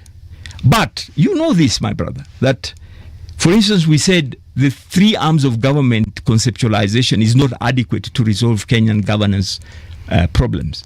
So we had a fourth dimension, which we call constitutional commissions and independent officers. And they have also been captured. So the reason why we say one term is because the fish rots from the head. If you do not have somebody at the top of all the three arms of government, of all constitutional commissions, who believe in this constitution, and they are willing to be bound by that constitution, and they are willing to promote that constitution, we can't make any progress. And that's the premise behind one term. I know some people say, oh, you don't have policies. I am here to talk policies, if you like. Yeah. But we believe, and this is a premise that we work with, that nothing good will come out of Kenya as long as the current administration is in power. You know, if that thinking, which sounds really, really, really good, and it's anchored in the reality of our constitution, were to be given the airing it requires and injected with the dosage of truth that it requires, the one term should have begun with Uhuru Kenyatta. Because that is the man who took us along this really perilous path of completely ignoring court orders. I'm picking that particular point. There are others, but this one. And it wasn't once and it wasn't twice. Okay? So the moment that example is set at the level of the executive, any structure of governance that we speak of stands shaken. The moral rectitude that is required for people to comply, because fidelity to the law is a pact that we as a citizens of this country have. We don't write it down, but we have. We all agree we'll drive on the left side of the road. We agree. You have one person deciding to drive on the right side, we have a problem. We all agree that we will do certain things. It is how the law works. And the moment it is broken at the highest office in the land, unfortunately, the ripple effects are cataclysmic. I agree. And the only problem with that kind of conceptualization is four things. The first one, you recall that almost all our independent governments were using that philosophy, saying, oh, things were much worse under colonialism. Why didn't people speak during colonialism? Why are you speaking now? That's the first problem. The second problem is that a justification that we should perpetually, today, continue to accept oppression because someone else did it, which is linked to the first one. But the third one, which is more important, is the call to action. And we are going to say, we are going to stop this. I agree with you. As a nation, maybe we didn't have a critical mass. Some of us, if you check our records, we have been consistent. We have been calling out bad governance all our lifetimes. We have been consistent. And I challenge you, my brother, City. Check my record. Check the records of other people who have been consistent. There are people who have been consistent on this matter. But the third one, which is a fundamental issue that I agree with you, is that one of the institutional framework that we've established, the first institutional framework by the United Opposition, is the People's Restorative Justice Commission. And what you're saying is important for us to say. We need to go back and look at what went wrong in the past. We are not excusing the past. We will have a framework that, in a very structured way, looks at our past, afford every citizen an opportunity to come and say, my rights were violated in this way. Like you could come and say, during Uhuru's administration, this is what was done. And the commission will look at it. But with a particular philosophical approach, which is a restorative justice. You know, when you talk about transitional justice in general terms, there are many different approaches, and some of them are very problematic because they create new injustices. The reason why we are saying restorative, because it's going, one, to focus on the dignity and restoration of dignity of victims and survivors. Two, it's going to invest in truth-telling and investigations. 3, it's going to invest in restitution to those who suffered and compensation and many other things. But that's a small element into it. 4, and very, very important, it's going to establish the principle of never again. And there I agree with you, Siti, completely. That once we have said these are the past problems that we've had, now can we develop a framework of never again? And last and most important is memorialization, so that we remember what has happened to us in the past, the good and the bad, and the way to oppose future tyranny and oppression is to memorialize the struggles of the Kenyan people. You will recall that under the Kibaki administration, we wanted to turn Nyayo torture chambers into a place of memory where we could go and explain to future generations this is what happened. But we were not allowed to. But to the credit of Mzee Kibaki, there were other things that he did.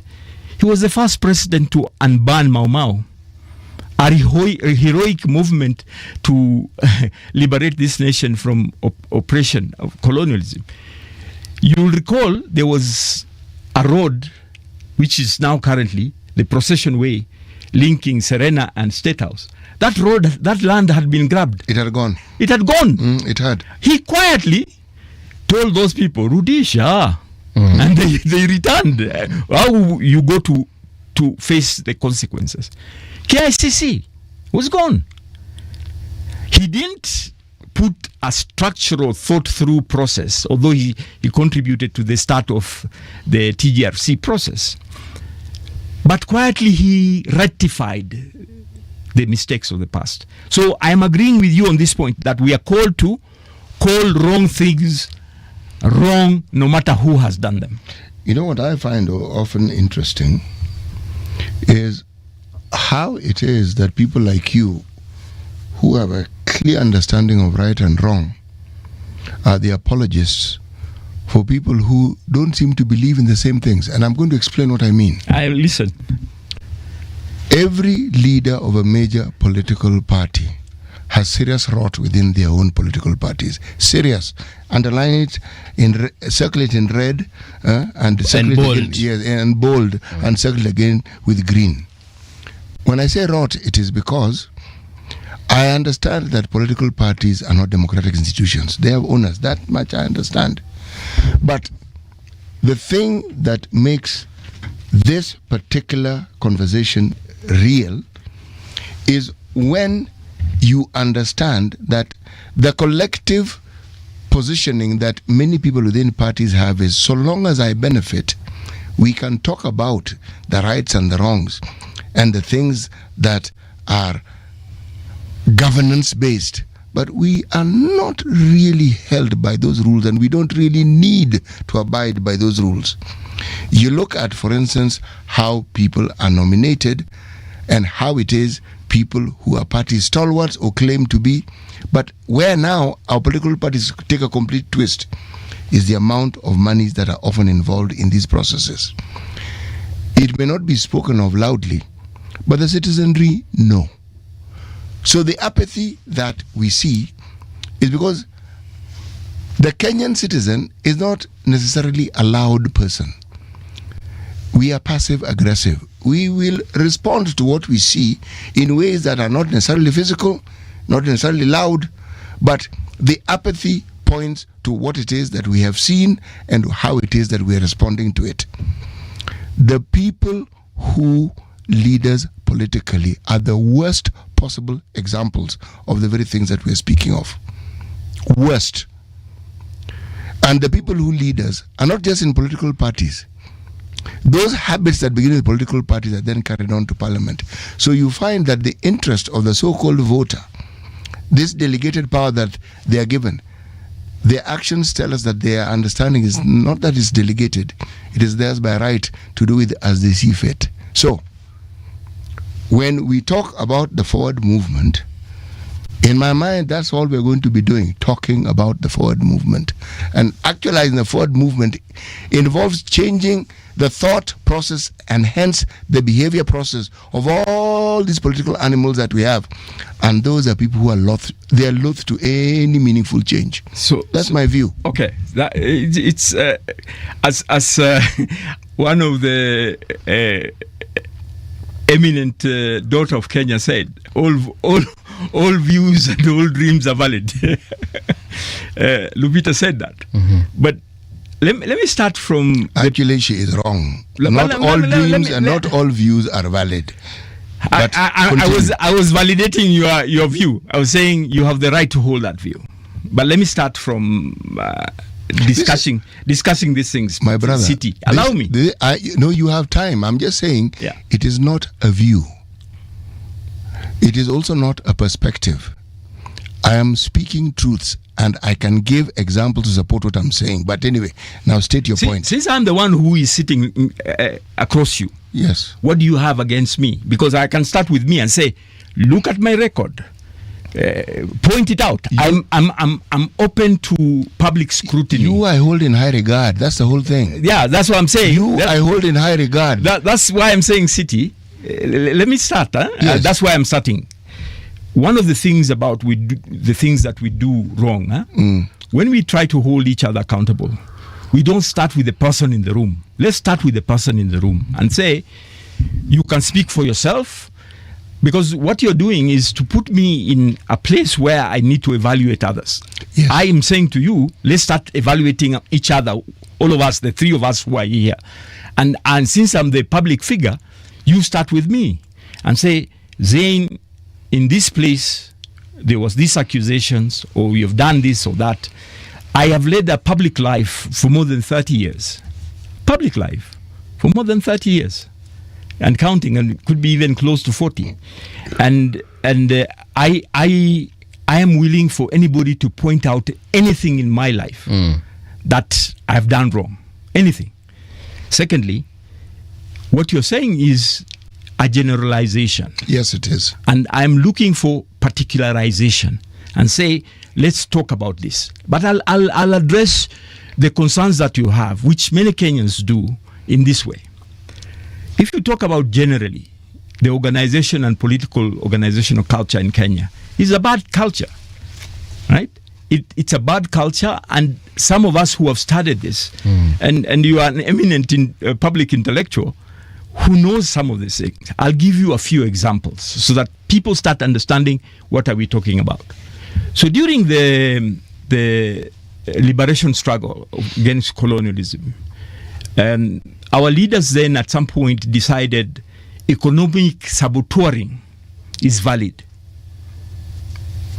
because of the colonial imperative of oppression and appropriation of our resources and our work without a just framework compels us to do this. So I'll give you several examples. So we started, our forebears started economic saboteuring. And a concept that had to be stepped down to the masses. And the most popular conceptualization was hii mali ya umma ya wazungu wanaita hii mali ni yetu, wameiba mali yetu. So if you take back or you saboteur an economic, burst a pipe or something like that, you are actually doing a heroic act to liberate us.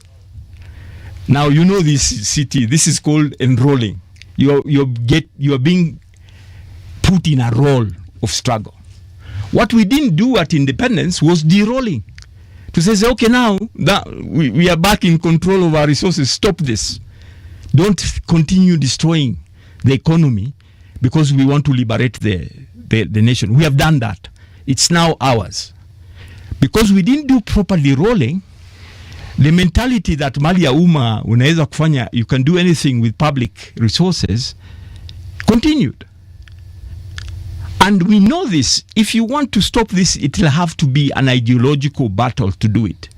And we have seen other examples, Mwalimu Nyerere, what they did, and other places where people did it. Let me give you another example. This sense of mtu wetu, which you made an allusion to, that we don't hold each other accountable properly because some of these people are our relatives, are people who we are working with. Again, that was part of the divide and rule. So what are we saying in essence? And you know this, there's tons and tons of literature around this area, that we needed a proper deconstruction of the past, understanding of the present, and starting to imagine a better future for all of us. Let me give you another example. CT, the fundamental document on economic liberation in Africa, one of them is the Lagos Plan of Action. You know this. And in the Lagos Plan of Action, many of the principles for liberation from our forebearers are there. Self-reliance is one of them. Now, when we talk about self-reliance, a fundamental issue like food security, and to us we go further, we say food sovereignty. Kenya is not food secure. We don't even have security. And we are seeking to live at the level of sovereignty. What did India do? India decided that on matters of national interest, we can declare national emergency. So they can declare national emergency in banning importation of food. Right? They can declare national emergency in banning the export of onions. Or on ignoring patents. I mean, Yes. when you say that at ideological level, theft of intellectual property, who has mastered this is the big powers, right? It's a big power. Today, as we speak, the President of the United States of America is implementing import substitution as a policy. But that man has done the planet a big favor. Yeah, so that's what I'm telling you. I'm saying things that our leaders in the 60s were doing in terms of import substitution, which was discredited by these so-called liberal ideas, right? You should trade, yes, under certain terms, but you should survive. You should also secure basic survival. Basic survival. So we're talking about food, for example. But let me go further than that. Let's go back to this regime that we have now. They have sold everything to foreigners. There is not a single system that is working. It's broken. Oppressing local investors at the expense of foreign importation. And everything that has a sniff of procurement, that will become a priority for this regime. So we're talking the same language, CT. And let me finish with this. At any given time, all these leaders you're talking about are torn between two competing groups around them. And I know, I for the longest time... What are these groups? Yes, I'll talk about that. I'm coming to that. But I'm saying, I know this. I was an important member of the ODM strategy for more than 15 years. Right? There are two competing groups in many of these governments that we have. What I call progressives, which you have ideological underpinnings, they have the right, their hearts are in the right place based on the people's needs and interest. And then you have, if you are to be kind, the elite consensus group. If you are to be kind, the transactional group. But if you are to be precise in defining, mercenaries who are thinking about their personal gain and not the gain of the nation. And I can tell you, based on who is more organized and more powerful, you can tell them. And I'll give you some basic things for Kenyans to know on how to identify which group consists of which people. Those who you hear talking about peace, they talk about stability, They talk about people coming together. They talk about threats to life and property. Those are mercenaries. They come from that group of transactional people. At best, they can be called elite consensus builders. To tell who the progressive are, you will always hear them talk about justice. First, it will be justice. And then justice becomes the foundation of everything else. So, if you have these competing interests, and I'll tell you this, political parties are reflections of society of Kenya. City, you agree that? I do. Yeah? So what we need to do in this transformational journey is not only pointing fingers at others, and you need to demonstrate to Kenyans what are you doing in organizing yourself to transform Kenya. Look at the people who are around these leaders. Look at their language. Look at their property portfolio. Look at what cars they drive. Look at places they go to enjoy themselves. You would know who is genuine and who is not genuine. And let me speak for SKM. I know my time might be up. No. Oh, we have another hour plus. That's great. Yeah. No. That's why tumenyamaza uongee. That's great. We take this discussion seriously. Yes. So do not feel that you're under any pressure. Thank you, my brother. Not at least not in this hour. Thank you. Thank you. Please continue. So we can talk until cows come home, but Yes. I'll tell you this. If you talk about SKM, and many people know about SKM, but allow me for this segment to talk about why am I supporting him. One of the things that people don't know is that I was a member of his panel of experts in the NADCO process. And Kenyans ask us, why did you agree to talk? This regime is incorrigible. It's got bad faith. It will never give anything. It's because people are saying, we have seen in Nyarenda, GSU and other security forces going into that neighborhood, bringing out young people, sitting them on the floor, bringing out their parents and relatives, and make them watch while they beat them to pulp, and then put a gun on their head or on their heart and shoot them. And we have forensic evidence that that's what they were doing, shooting in the head or in the heart. Essentially, it was assassinating these individuals. Yes. Extrajudicial killings, calling the assassination extrajudicial killings, murder, gross violation of human rights, international crimes, crimes against humanity. We can give them all. They follow a pattern, including a command and control structure. So we've seen these things. So I'll start from the premise of how did I get to meet SKM? I met the SKM when we were making the constitution,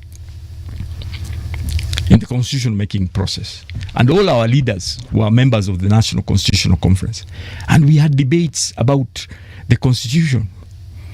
And him and our late leader, Jacob, their hearts were always in the right place. That I can tell you. It doesn't mean I didn't have differences with Jacob or SKM. I did, but not of principle and value. It used to be mainly of strategy and tactic. And you can evaluate Jacob's life that way. On principles and values, he was consistent. On strategy and tactics, that you can vary. You can even try to persuade each other on strategy. What is the best strategy? What is the best tactic? Okay. So I've known him since that time. I've known him in code. I've known him in NASA. In NASA, I was the political director of that campaign, and I was in the three team of David Ndii, Adam Zolo, and myself in strategy. Right. And I've known him in Azimio. So what am I saying? Having a span of 40 years of public service and 20 years of top-notch, high-end diplomatic service, there are certain things that are not known about SKM And as the Americans would say, he may even have a bum rap. So let me give you a few examples of those. There is no leader today alive who has done more for the youth than Kalonzo Musyoka. Kalonzo Musyoka was the chief scout for a long time in this country. And the scout movement and the Girl Guide movement have transformed many young lives and gave them meaning and purpose. And as the chief scout, he played a big role in expanding the scout and Girl Guide movement in the country, repurposing it to be relevant to new challenges in society, and so on and so forth. Let's talk about the revival of the East African community. Actually, Mheshimiwa, allow me to stop you there for a second. Yes. We get into a break where we do the news. Then when we return, of course, pick up from... the East African community. I will not forget. Exactly. We'll pick up from there. But more specifically, I would like to know how Azimio lost the election in 2022. And perhaps if we're going to see a repeat of the same, or how we're going to avoid it is called rigging. So don't go too far. We'll be right back. As far as that conversation is concerned, find us across all our socials. That is at Radio Gen KE. You can also find us on YouTube as well. That is at Radio Generation Kenya. We'll be right back. It's 9 o'clock. Radio Generation, the sound is fine. Pump it up, turn it high all the time. Let the music move you, let's sway. Radio G's got your jam all day. Radio Generation, the home of urban soul.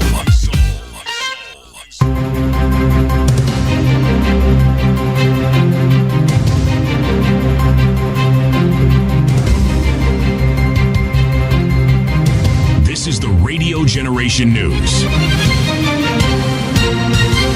Good morning, I'm Winnie Maganga. Infrastructure projects in Kenya, such as Nairobi Expressway, have overburdened taxpayers due to high project cost and tolling fees. This is according to Apopo Lentana, MCA for Kanyadoto Ward in Homa Bay County, and an infrastructure and environmental expert. Apopo noted that although the Nairobi Expressway was a progressive idea that should have been implemented long ago, Apopo also raised concerns over high tolling fees and numerous taxes imposed on Kenyans, arguing that such levies make road usage unnecessarily costly. Is concerned, the Nairobi Expressway. The cost is very high. The secondly, the tolling. I'm paying taxes on my fuel per liter. Okay. I'm paying 7 shillings. I'm paying cess duty. I'm paying value added tax. I'm paying road maintenance levy. I'm paying petroleum levy. I'm paying VAT is the value added tax. There's a lot of taxes. If you take the calculation, it's around 7 shillings per liter. Yep. Maybe it could go to 80 now. Well, on fuel, there's this 25 shillings on something that we added to the 18 bob. Now it's 12 shillings on, we added 7 shillings the other day on last year. So we are paying so much taxes on fuel. Why can these taxes do the roads? Since Quebec came to power, Quebec is one to use taxes on the fuel to do the roads. Narcotics worth 8 billion Kenya shillings seized in a major maritime operation off the Kenyan coast will be publicly destroyed, says Interior Cabinet Secretary Kipchumba Murkomen. Speaking on Sunday during a church service at AIC Kisumu Arena Local Church, Murkomen further said the 6 suspects arrested in connection with the seizure will soon be arraigned in court.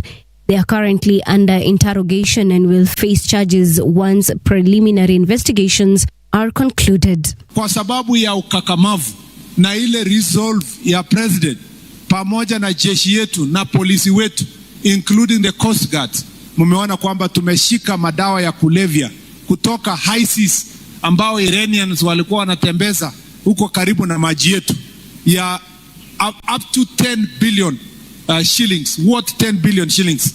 Na unaona hao wanapelekwa kotini na hivi karibuni utaona tukidestroy those madawa ya kulevya publicly, because we have resolved as a nation that we must fight drugs, we must fight illicit alcohol. Police have arrested 2 suspects in Nyahururu after they were found transporting sandalwood worth 5 million Kenya shillings. The DCI says a multi-agency team intercepted the vehicle along Nyahururu-Rumuruti Road following a tip-off on the illegal consignment. Both the vehicle and the seized sandalwood have been detained as exhibits as investigations continue. The arrest marked the latest crackdown on the illegal trade of protected natural resources. Sudan's paramilitary Rapid Support Forces says it has taken control of the western city of El Fasher, making a turning point in the civil war. The group said in a statement on social media that it had seized El Fasher from the grip of mercenaries and militias allied with terrorist army. The loss will be a huge blow to the Sudanese army as El Fasher as its last remaining foothold in the Darfur region, leaving the RSF effectively in control of the area. The army has yet to comment. And that's the truth on Radio Generation. Good morning. I'm Winnie Maganga. The views and opinions expressed on this program are those of the guests and do not necessarily reflect the views of Radio Generation. Radio Generation assumes no responsibility or liability for the interviewee's views. This is Radio Generation. In the beginning, there was morning radio. But now there is Radio Generation's The People's Breakfast, curious and bold, getting facts from the shadows. That's what it is. Now, as the city wakes and secrets stir, a bright new voice shines. The People's Breakfast, your morning, your voice, your journey. Good morning. Good morning, my neighbor. Welcome to the home of hard truths and bold insights, Radio Generation. Welcome back. We are Radio Generation 88.8 FM in Nairobi and 90.7 in Mombasa. Currently sitting with one of the highest ranked MPs as far as Yala is concerned. And we're just talking about his position and time at Yala and why he had to come back to Nairobi and more or less take care of things at home. And probably we shall have that conversation. But I'm talking about Mheshimiwa Abubakar Zain Abubakar. He is currently the head of presidential campaign at Wiper Patriotic Front, and the conversation was around the opposition, succession politics and the 2027 roadmap. Mheshimiwa, nilikukata mahali ulikuwa unaongea na tukasema tutarudi tuanzie hapo. I was about to reflect on the contribution of His Excellency Kalonzo Stephen Musyoka to the revival of the East African community. Right. Now, after the collapse of the first community, research, reflection indicated that was a big mistake in terms of African Pan-African politics, the integration of our continent, and economic and social transformation. There is an agreed consensus that it was a mistake to collapse the first East African community. Right. So Kalonzo Musyoka was the then Foreign Affairs Minister, and he worked very closely with President Moi and President Mkapa and President Museveni and their teams to revive the East African community. 3 important things to indicate there. One, based on their high-end negotiations, they had to craft a new treaty for the establishment of the East African community that incorporated lessons that led to the collapse of the first community, right? Both in terms of design and in terms of representative structures. Secondly, that was a very important decision for Africa and for our region, and specifically for Kenya. What has that resulted into? It has resulted into that our biggest trading bloc is East Africa. And within the bilaterals, very quickly after the revival, Uganda became the most important trading partner for Kenya. It even surpassed the collective EU total trade that we were having with them. So As we speak today, the most important trading bloc for us is the community. Okay. And then the third one, which is at a global stage in terms of economic policies, international politics, the building of the East African community has inspired other continental and institutions in the South. So I'll give you an example. The current protocol establishing the Pan-African Parliament borrowed the model of Yala. Right? Currently, until the protocol is activated, it is members of parliaments in the partner states who nominate those members to part-time sit at the Pan-African Parliament. But once the protocol has sufficient ratification by states in the continent, it will have the same conceptualization of Yala. And when they came to talk to us, we also indicated some of the challenges that we were having in terms of Yala, which they have now put resolution and new ideas to make the Pan-African Parliament even better. I can tell you without any fear of contradiction, if Mheshimiwa Kalonzo did not play the role that he did, Kenya would not have gotten a fair shake at influencing the treaty for the establishment of the East African community. Okay. 3 lessons from those negotiations. One, based on the past experience, they had to work more on a fairer share of benefits accruing from the community, right? Including giving opportunities for infant industries and other countries. The biggest difference between us and the other countries in the East African community, we were a settler colony. So as a settler colony, the colonialists invested in infrastructure and certain things that gave us competitive advantage.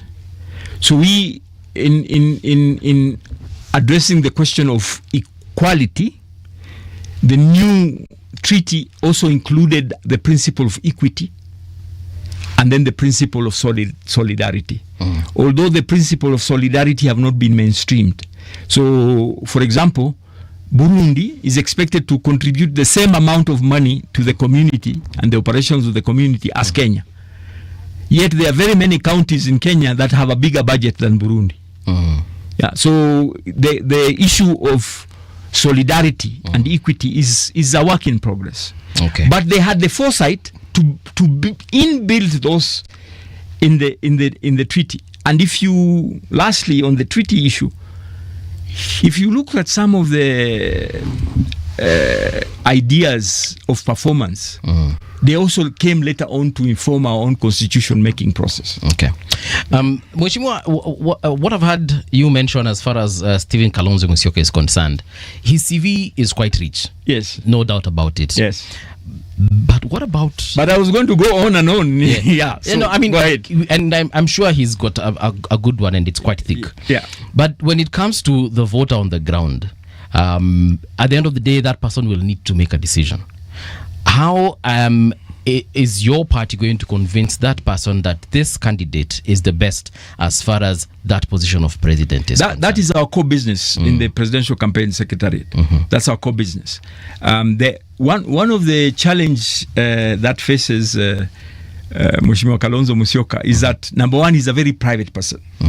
So he doesn't blow his own trumpet all the time like other politicians. Okay.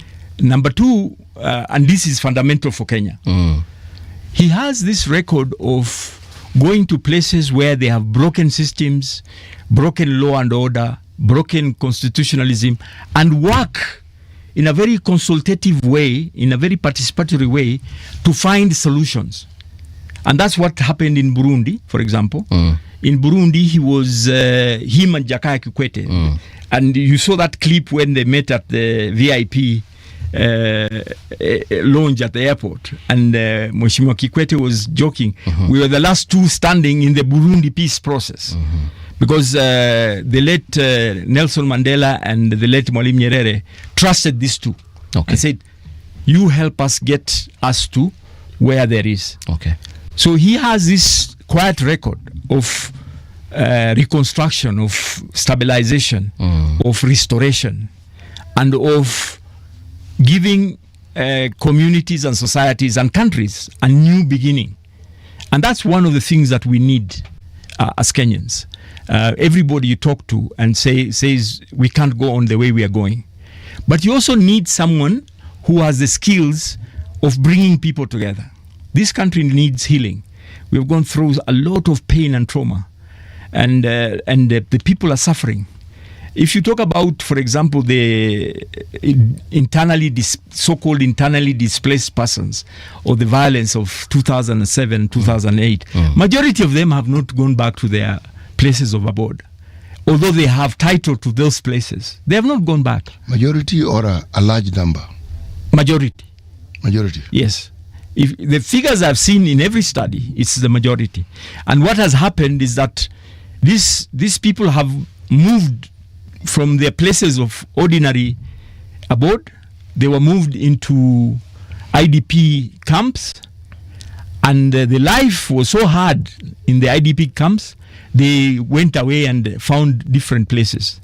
So some of the recorded evidence in the TGRC process, there's a whole section that deals with IDPs. And it's not just IDPs of 2007, 2008.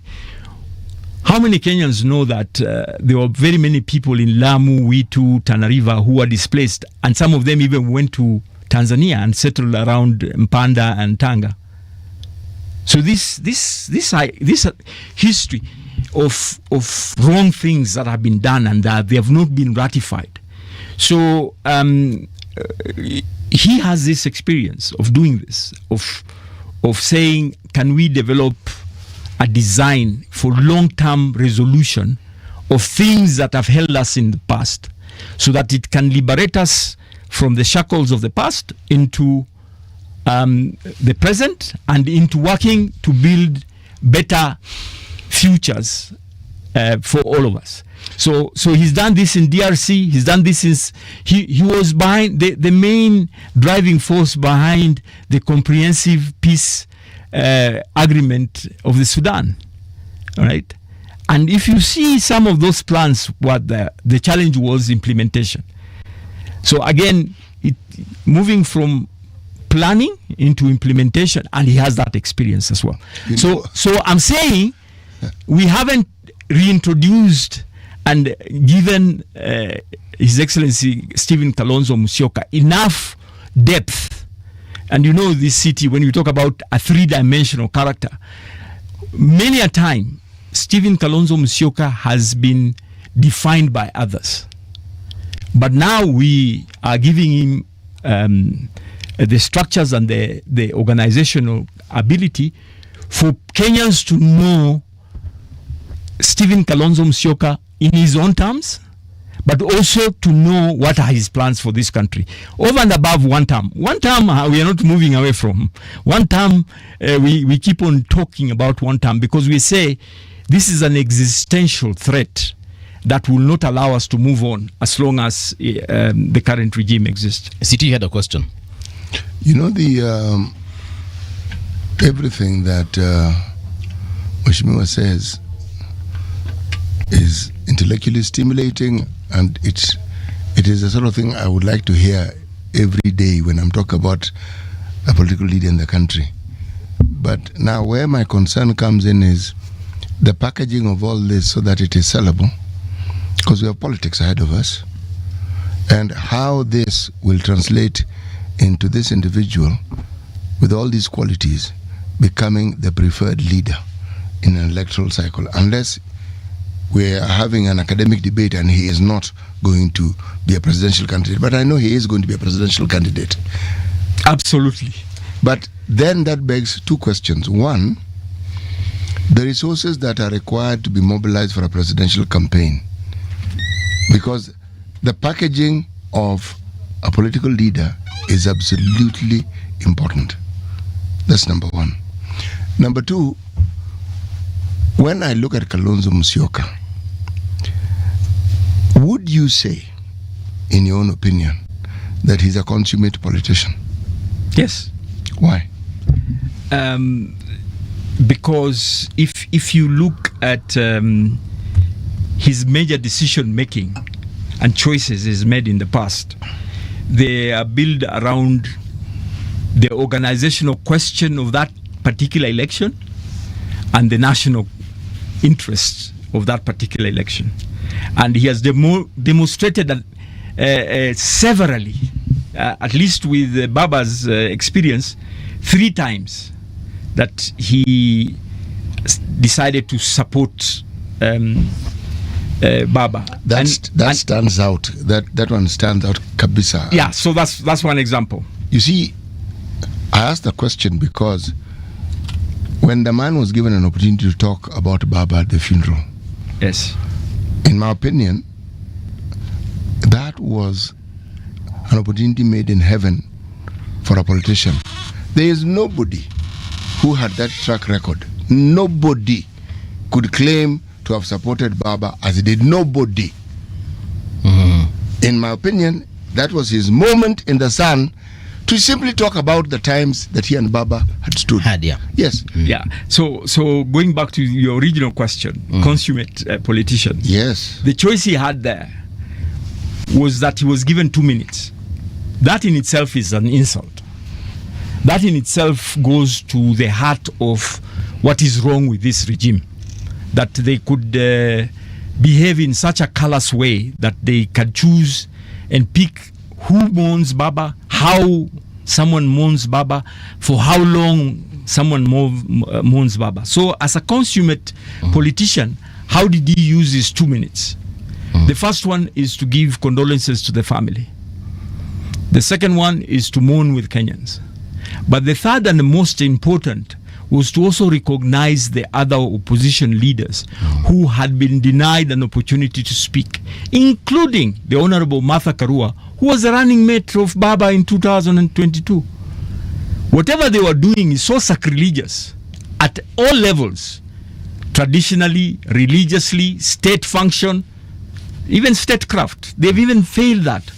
City, you know that in 1974, when Mzee Jomo Kenyatta went into a coma for 5 days and woke up on the 6th day, Kenya developed a very detailed way of how to mourn a passing president or important person at the equivalence of the president.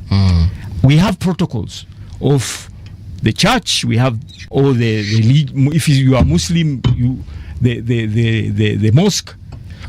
We have protocols of military. We have protocol of state. We have protocol of community. Why would people deploy anti-riot groups of security on mourners, and they tear gas Baba and his supporters? And you know that Honorable Buru was so pained, he had to observe that, and he said, "You tear gas my brother when he was alive, and now you tear gas him even when he's dead." Why would you give orders to shoot to kill at mourners, and then you say we will compensate? What kind of nonsense is this? I'm sorry to use that language, but I'm saying he had that opportunity 2 minutes. What can he do in 2 minutes? But let me tell you, I have a comment on that. Yes. Mheshimiwa.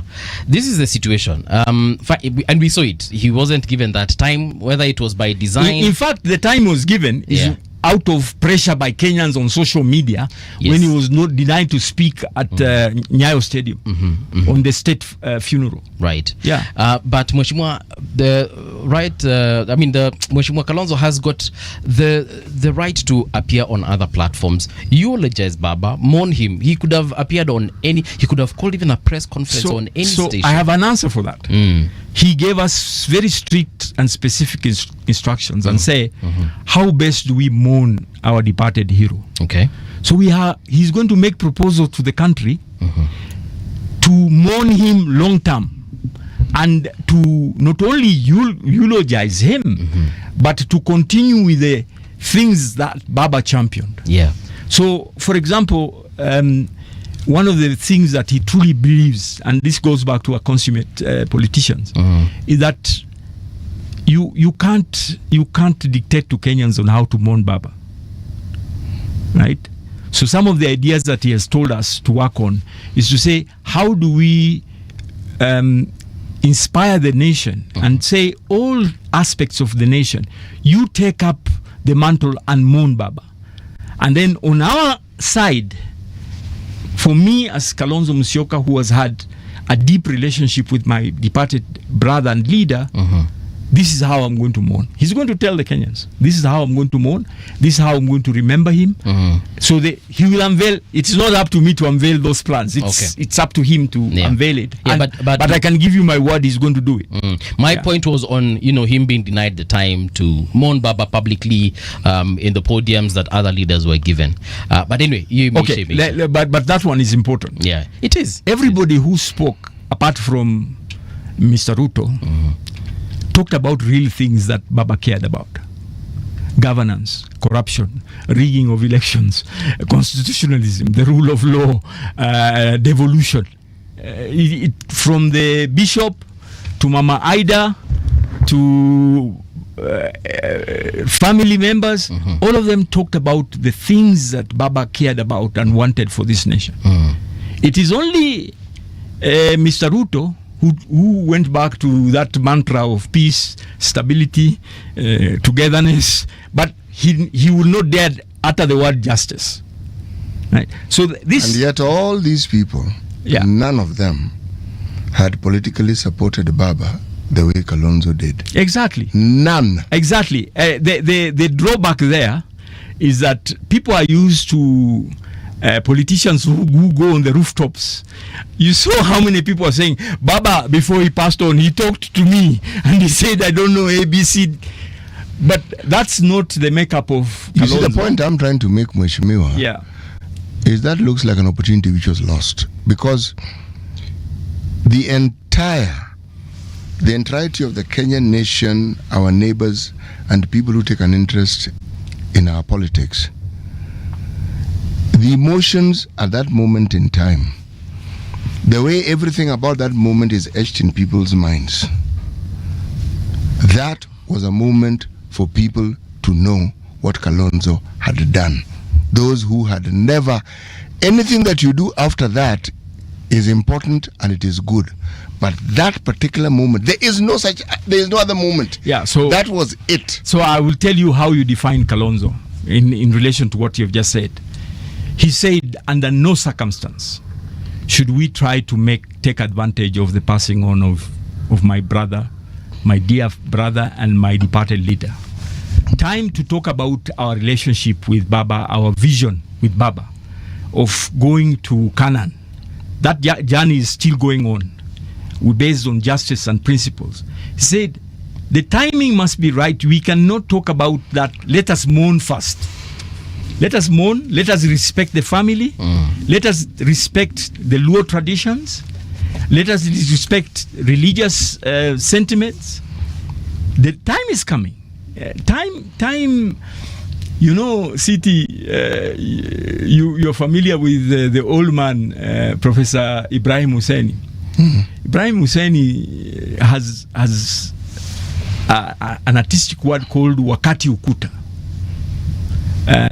Time is a block that renders everybody equal. So that personally, I agree with my leader that trying to make hay out of the passing of Baba is wrong. Trying to leverage. There are certain sentiments that are required among the different Kenyan communities. They have certain sensibilities that there are certain things are not done when the body is still not interred, when the official mourning period has not been respected. So that will come. I assure you. I come from that community. Yes. And one of the things that is done in such an occasion where someone of the importance of Raila Odinga has passed on and funerals, there's a word we use, neno. people are always given an opportunity to talk about the person, because there'll be many mourners who have no idea about certain things. And it is one of those things that often breaks this rule of time that people have with funerals.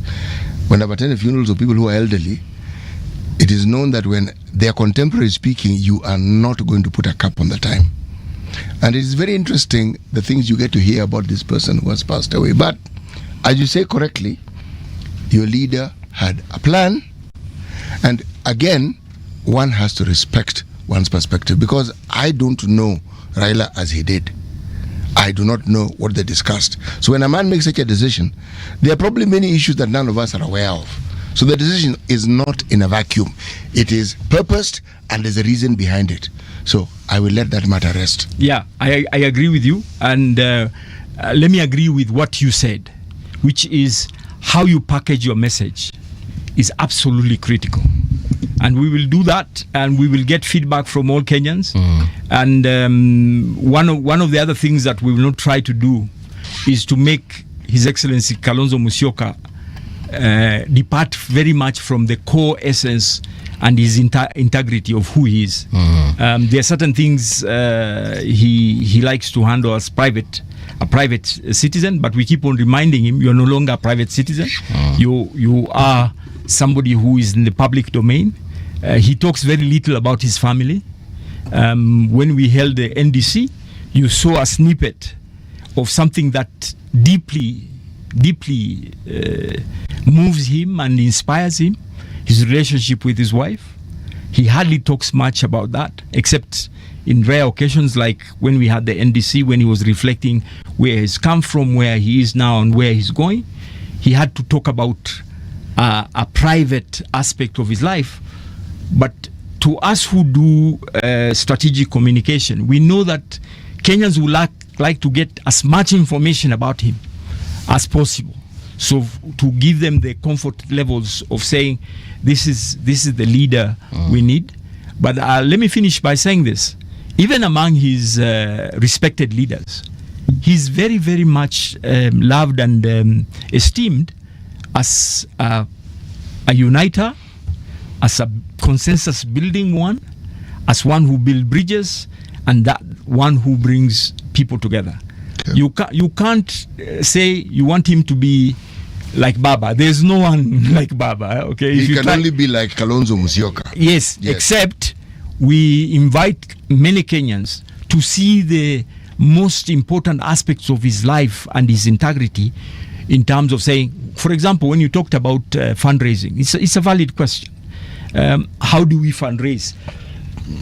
The instructions he has given us is to develop a fundraising strategy that has the following components. He will not take money from criminal elements. You know, one of the most insidious aspects of politics and organizing of politics is criminal elements funding politics and then getting an arrangement that... But Mheshimiwa, in Kenya, that's going to be a bit difficult, isn't it? Yes. Because most of our businessmen are criminals. So how Yes. on earth... I'm talking about the really big mega ones. Yes. The way they go about So their if you business- allowed me to finish, I said 5 things. Yes. One is we will not take money from criminal elements, and they'll tell you why we do it, because we will do due diligence and vetting. Okay? As you rightly say, even the drug dealers are known, right? So secondly, we will not take money that is harmful to society. Explain that a bit, please. Yes. So for example, will we taking money from betting organizations? No. Will we take money from people who produce things that are harmful, particularly targeting the youth? No.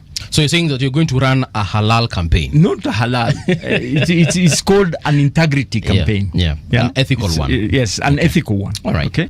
Thirdly, let me finish. Thirdly, we are going to balance between big contributors who are known and also focus on small contributors.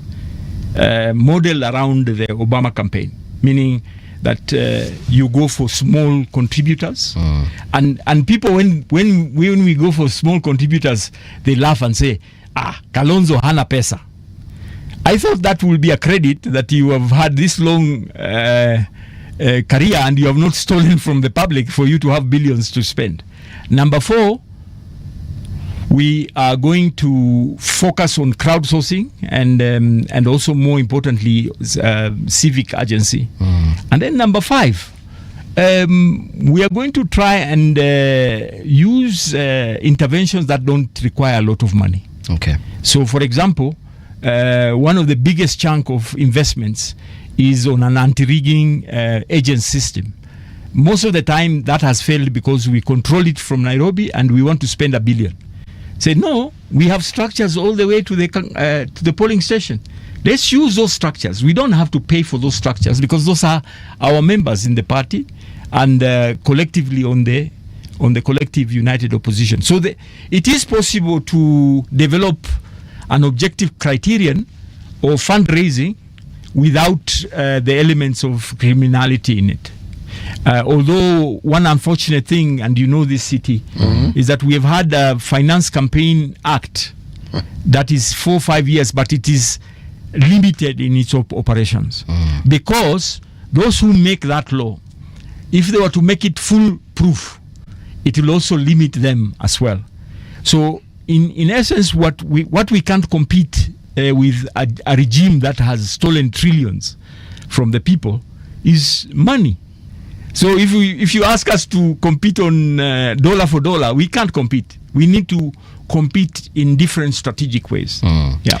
What would you say to people who are saying that currently the united opposition is clueless? There's no specific direction apart from the sloganeering of one term and Ruto must go. Like there's nothing tangible beyond that slogan. I think that is a bum rap. As Americans will say, it's an unfair characterization. Do I sound clueless? You sound clueful. Yeah, that's what I'm saying. So people are attacking us unfairly. But let me give you an example of some of the things that we have said that no one can characterize with that word. Okay. Yeah, we have said that in the classical storytelling, it's said that if you find yourself in a hole, stop digging. Right?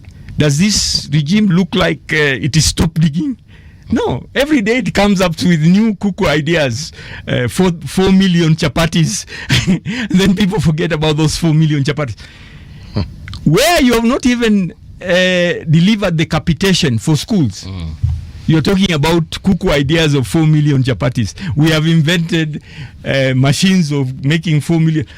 I mean, if there was one country that was to invent a chapati making machine, it will be India or Pakistan, not Kenya. You know, so they actually do have those machines in those countries. No, even China has those machines. Those machines in small scale, but they're talking about a machine making 4 million chapatis in Nairobi, 4 million in another city. So you're talking about 40 million in a population of 56 million. But Mheshimiwa, can't you see the benefit? Everybody can eat chapati. Including babies who are suffering from malnutrition. That is so, but I'm telling you. So that's number 1. Number 2, we have said we will remove through an executive orders every bad idea that has come with this regime. Every bad idea that can be removed by executive authority. How will you decide on how bad or which ideas are bad? How are you going to decide that? You know, just listen to Kenyans, right? Kenyans are saying, justify to us why you have a housing levy. A housing levy that is applied to land that does not belong to government. Land that belongs to county governments. A housing levy that does not buy you equity. Yeah, you are building a private property that government is going to sell at a profit. Why would you be doing that? Well, that's a crazy idea. Okay. Let me give you another example. An executive order implementing all court orders, except in situation where you don't agree with that court order, you review it in the courts. You go to the courts to review it. What is so bad about implementing court orders? Let me give you an example. Many of the people who are detained, including Jacom, many of the people who are detained, a number of them went to court and sued the government. And the courts agreed with them and provided relief to these people. Yes. The government has refused to implement those court orders. Do you have to be completely a neurosurgeon to know that you can, with a stroke of a pen, implement those court orders? Some of the people who were indeed jailed with Jacom in those early, there are people who actually did get paid. Not all. Many of them have not seen the money. Yes. You know, the point you make is a valid one. Yeah. But this particular government campaigned on similar promises. I will do away with this, Harambes. I will do away with this. Everything that probably to the last T that they said they will remove, they have proceeded not only to do, but to make it even grander. Telling us what is wrong doesn't move the needle. We live here, we can see. The interest, you talk about the public, is in what are you going to do? Beyond removing what you think is bad, what is this roadmap that you have? What is this economic structure that you're going to come up with that will remove us from this dire situation that we find ourselves in? Some of these things, City, are not rocket science. That if you look at the history of humankind, all over the world, where there's been great destruction, it is followed by stabilization, restoration, reconstruction. It doesn't matter if it's the First World War or the Second World War, or after the Civil War in the United States, or under natural catastrophe, even earthquake or floods. It follows the same patterns. The architecture is simple. The creativity comes in the nuances and the design for specific solutions for people. So I'll tell you simple things. The taxation regime is such that it does not promote investments in Kenya. And the cost of doing business is such that people are leaving Kenya. They're going to set up business in Uganda and Tanzania. People have had to declare bankruptcy. Why? Because there are so many pending bills. They have provided services and goods on good faith, taking loans. They have to pay interest, and their businesses go under. So, developing a credible stimulus package, economic and social stimulus package, is an obvious choice. But you don't push that agenda to people. You sit down with workers, you sit down with investors, you sit down with business and negotiate what kind of stimulus package that is required. You saw recently they were questioned on kazi kwa vijana, and they want to return it, but they were running all over the country calling it names. My point exactly. Yeah, and I'm going to answer your question. One of this is the question of the gap of credibility. Politicians have been at it for so long. That's why I'm saying if you take somebody like His Excellency SKM, you will then say, what did he do in Burundi? Actual things that he did. What did he do in East Africa? What did he do in the Sudan? What did he do in Somalia? What did he do in his own constituency? And we are happy to be examined on our track record. But let me tell you this. There are 4 things that are going to determine this election. City. One is hopelessness. People are hopeless. And what we are offering, we are going to communicate to them a credible framework of hope. 2 is the question of trust. There is a deficit of trust, right? So we are going to work on that trust. And we are going to demonstrate this before the election. So you judge SKM by the team he puts around him.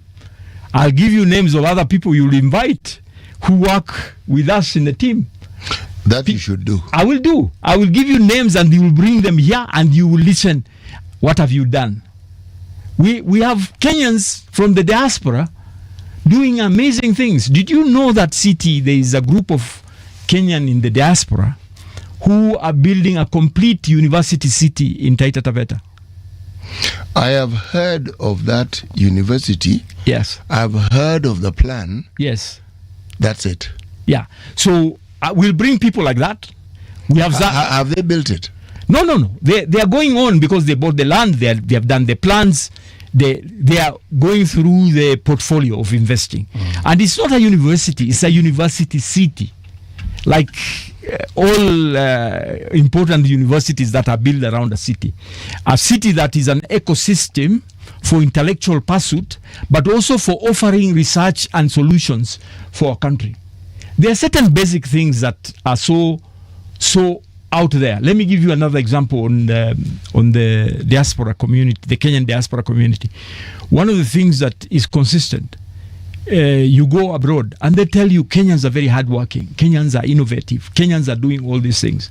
Now, a Kenyan diaspora wants to send money to family as one of the few remaining safety nets for Kenyans. That Kenyan pay taxes where they are. Say, take for example USA. They pay taxes in USA, and the current president in the USA has also added another levy for capital transfer to Kenya. And then in Kenya, they also tax it. What kind of madness is that? Who does that? The Bretton Woods institutions do that. No, I mean, those are Washington consensus-based institutions. We are not saying we will not deal with them. We will. But their philosophy and their vision is very different from our own. So let me talk about that and say to you that a Kenyan runner goes and wins a marathon, gets $1 million. They want to bring that $1 million here. Yes. That $1 million is already taxed there. Yes. And then you have double taxation for this Kenyan yes. who wants to bring money. Again, the answer is yes. The answer is crazy.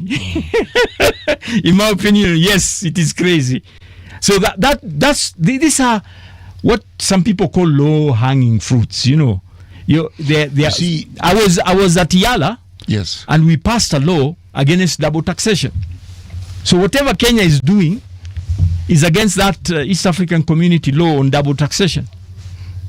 Right? So you can take them to the East African Court of Justice and implement it. Mheshimiwa, the point you make is a valid one. Yeah. But I'm not talking about piecemeal solutions that one points out as examples. I'm talking about an economic framework. An economic framework, yes. That's what I'm talking about. Where you tell us, under this framework, we will look at this and this and this.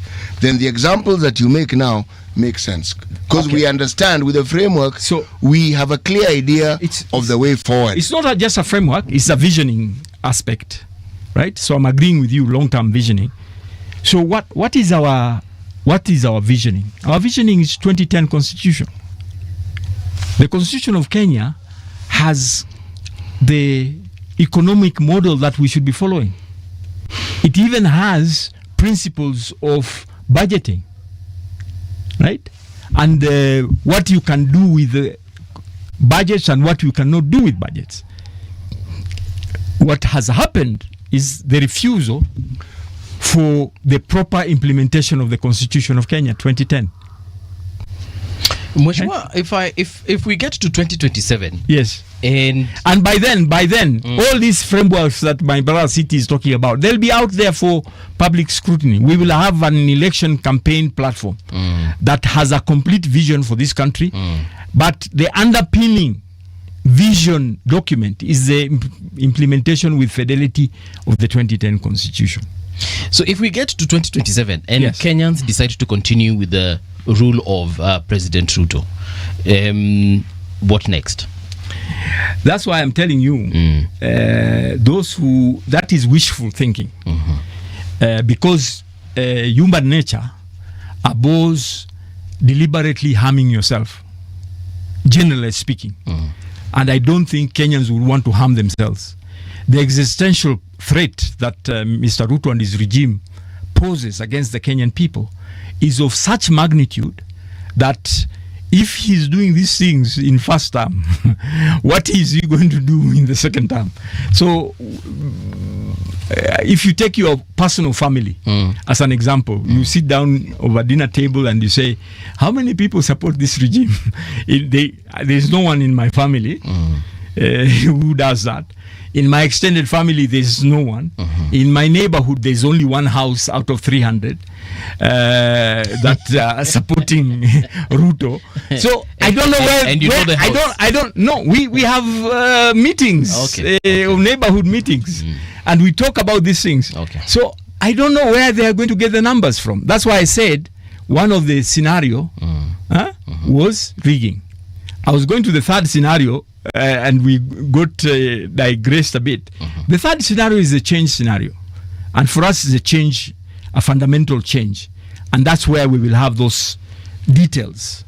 For example, you will not be very smart if you don't start thinking about a supplementary budget immediately you come into office. You have to have a supplementary budget to reverse some of these harmful things that they've done and to allocate resources to quick gains in terms of society. And there are certain assumptions of this visioning. Let me give you two examples. The first one has to do with health. A fundamental principle of health in the 2010 Constitution is preventive medicine. There's a fundamental principle there that invest in sanitation, invest in potable, safe water, invest in mapping local needs. That's why health is a devolved function, right? The courts have ruled that health is a devolved function. The courts have ruled this procurement of equipment by national government is unconstitutional and illegal. So some of these things, you just implement the law, implement the court decisions.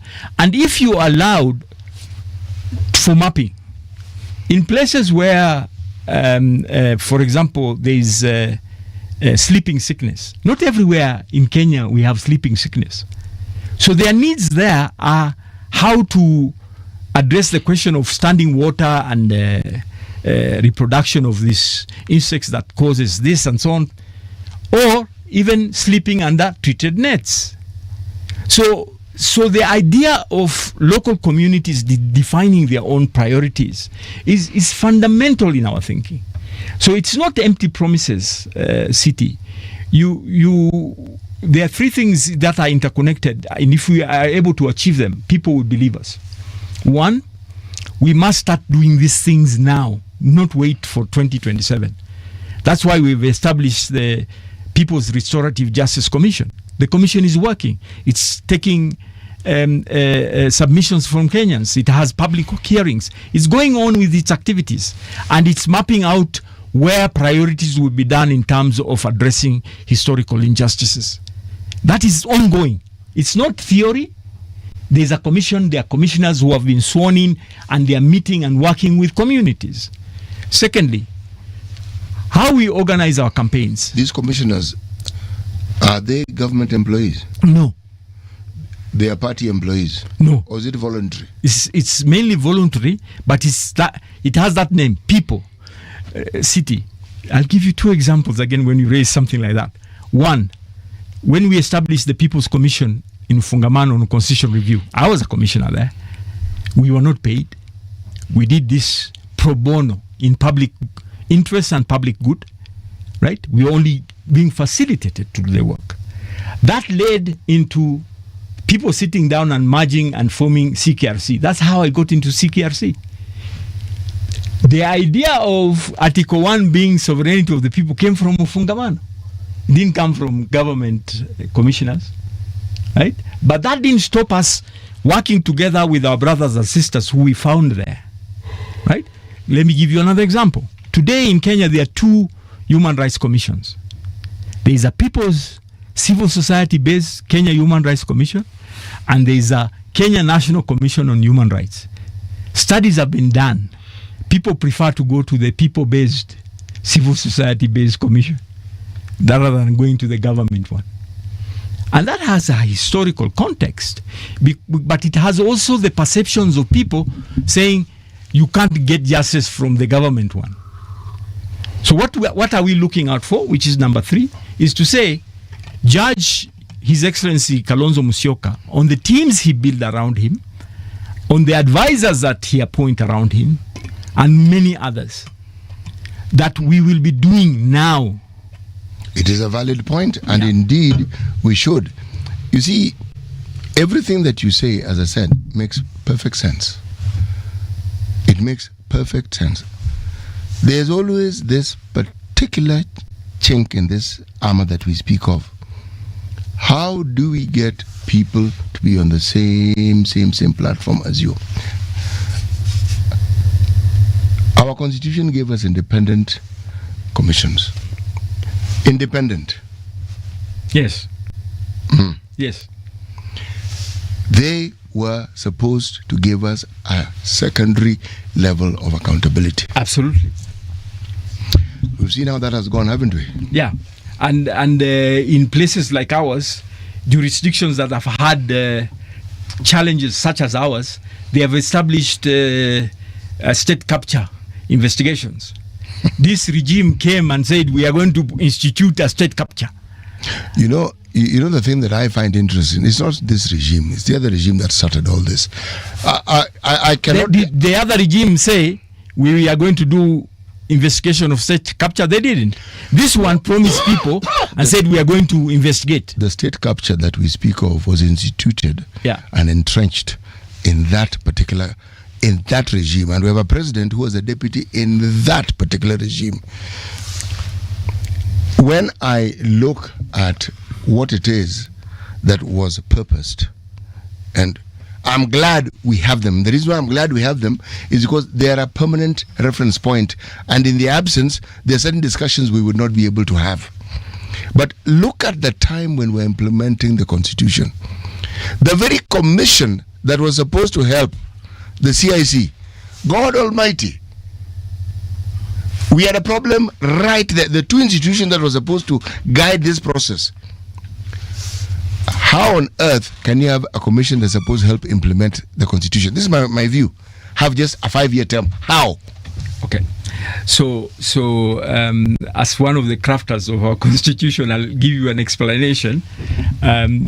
One of the poorly drafted chapter in the Constitution is what we are calling the transitional and consequential provisions. There's a chapter called that. Yes, and there was that transitional and the consequential. Yeah. So that chapter is not very particularly elegantly drafted. Why? I'll explain again. So if you give me an opportunity. What happened was the commission was also divided into two broad groups. Those who don't want change and those who want change. So what on earth were they doing in that commission if they were that way divided?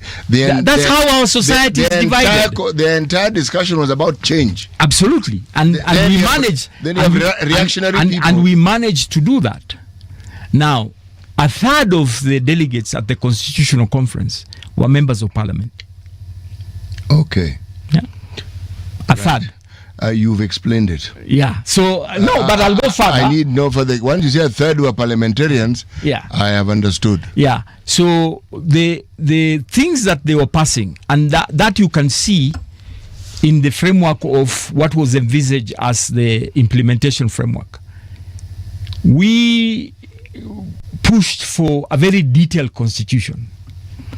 They pushed for a common law approach to constitution making, which says deal with principles and leave to the legislative arms of government, meaning themselves, to implement those aspects. And that explains to you why we have a terrible, almost impossible to implement the recall provision. So we were going to put the fox in charge of the hen house. Exactly. I see. Exactly. So and the chicken was supposed to be safe. So no. City, you need to understand this.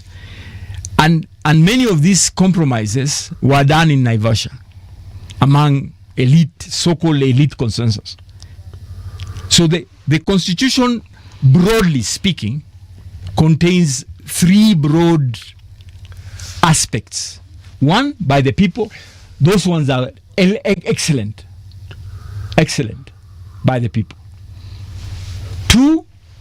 this so-called elite consensus. It doesn't matter if it was done in Kilifi or in Naivasha. But the third one was based on these two interventions. They are consequential aspects. So let me give you a few of those. One of them is the recall. And we have a minute to go. The recall clause. Yeah. But let me use my minute in a more constructive way. Change city. Change is necessary. Yeah. Change is inevitable. Correct. And change is coming. Thank you. Thank you very much, Mheshimiwa. We've actually had a very interesting conversation as far as policy and policy making is concerned, and perhaps where we have gotten it wrong in the past, and what we might have failed to capture is how we're going to change it in the future. What I will do is I'll invite you back. I'll be happy to come. And there's some names you've said you will share with us. Yes. Tutakuambia kuja na wao. Yeah. So that we can have a detailed conversation as far as that is concerned. Absolutely. But thank you so much for finding time to be here with us. Thank you. Especially on a Monday. Thank you. Yeah, so tunasema karibu tena na tena. Asante. For the rest of us, tunasema kwaheri bana. See you tomorrow morning bright and early at exactly 6 a.m. City, sema kwaheri bwana. Kwaheri bwana. All right. Mheshimiwa kwaheri. Kwaheri bwana, kuonana. It's 10 o'clock.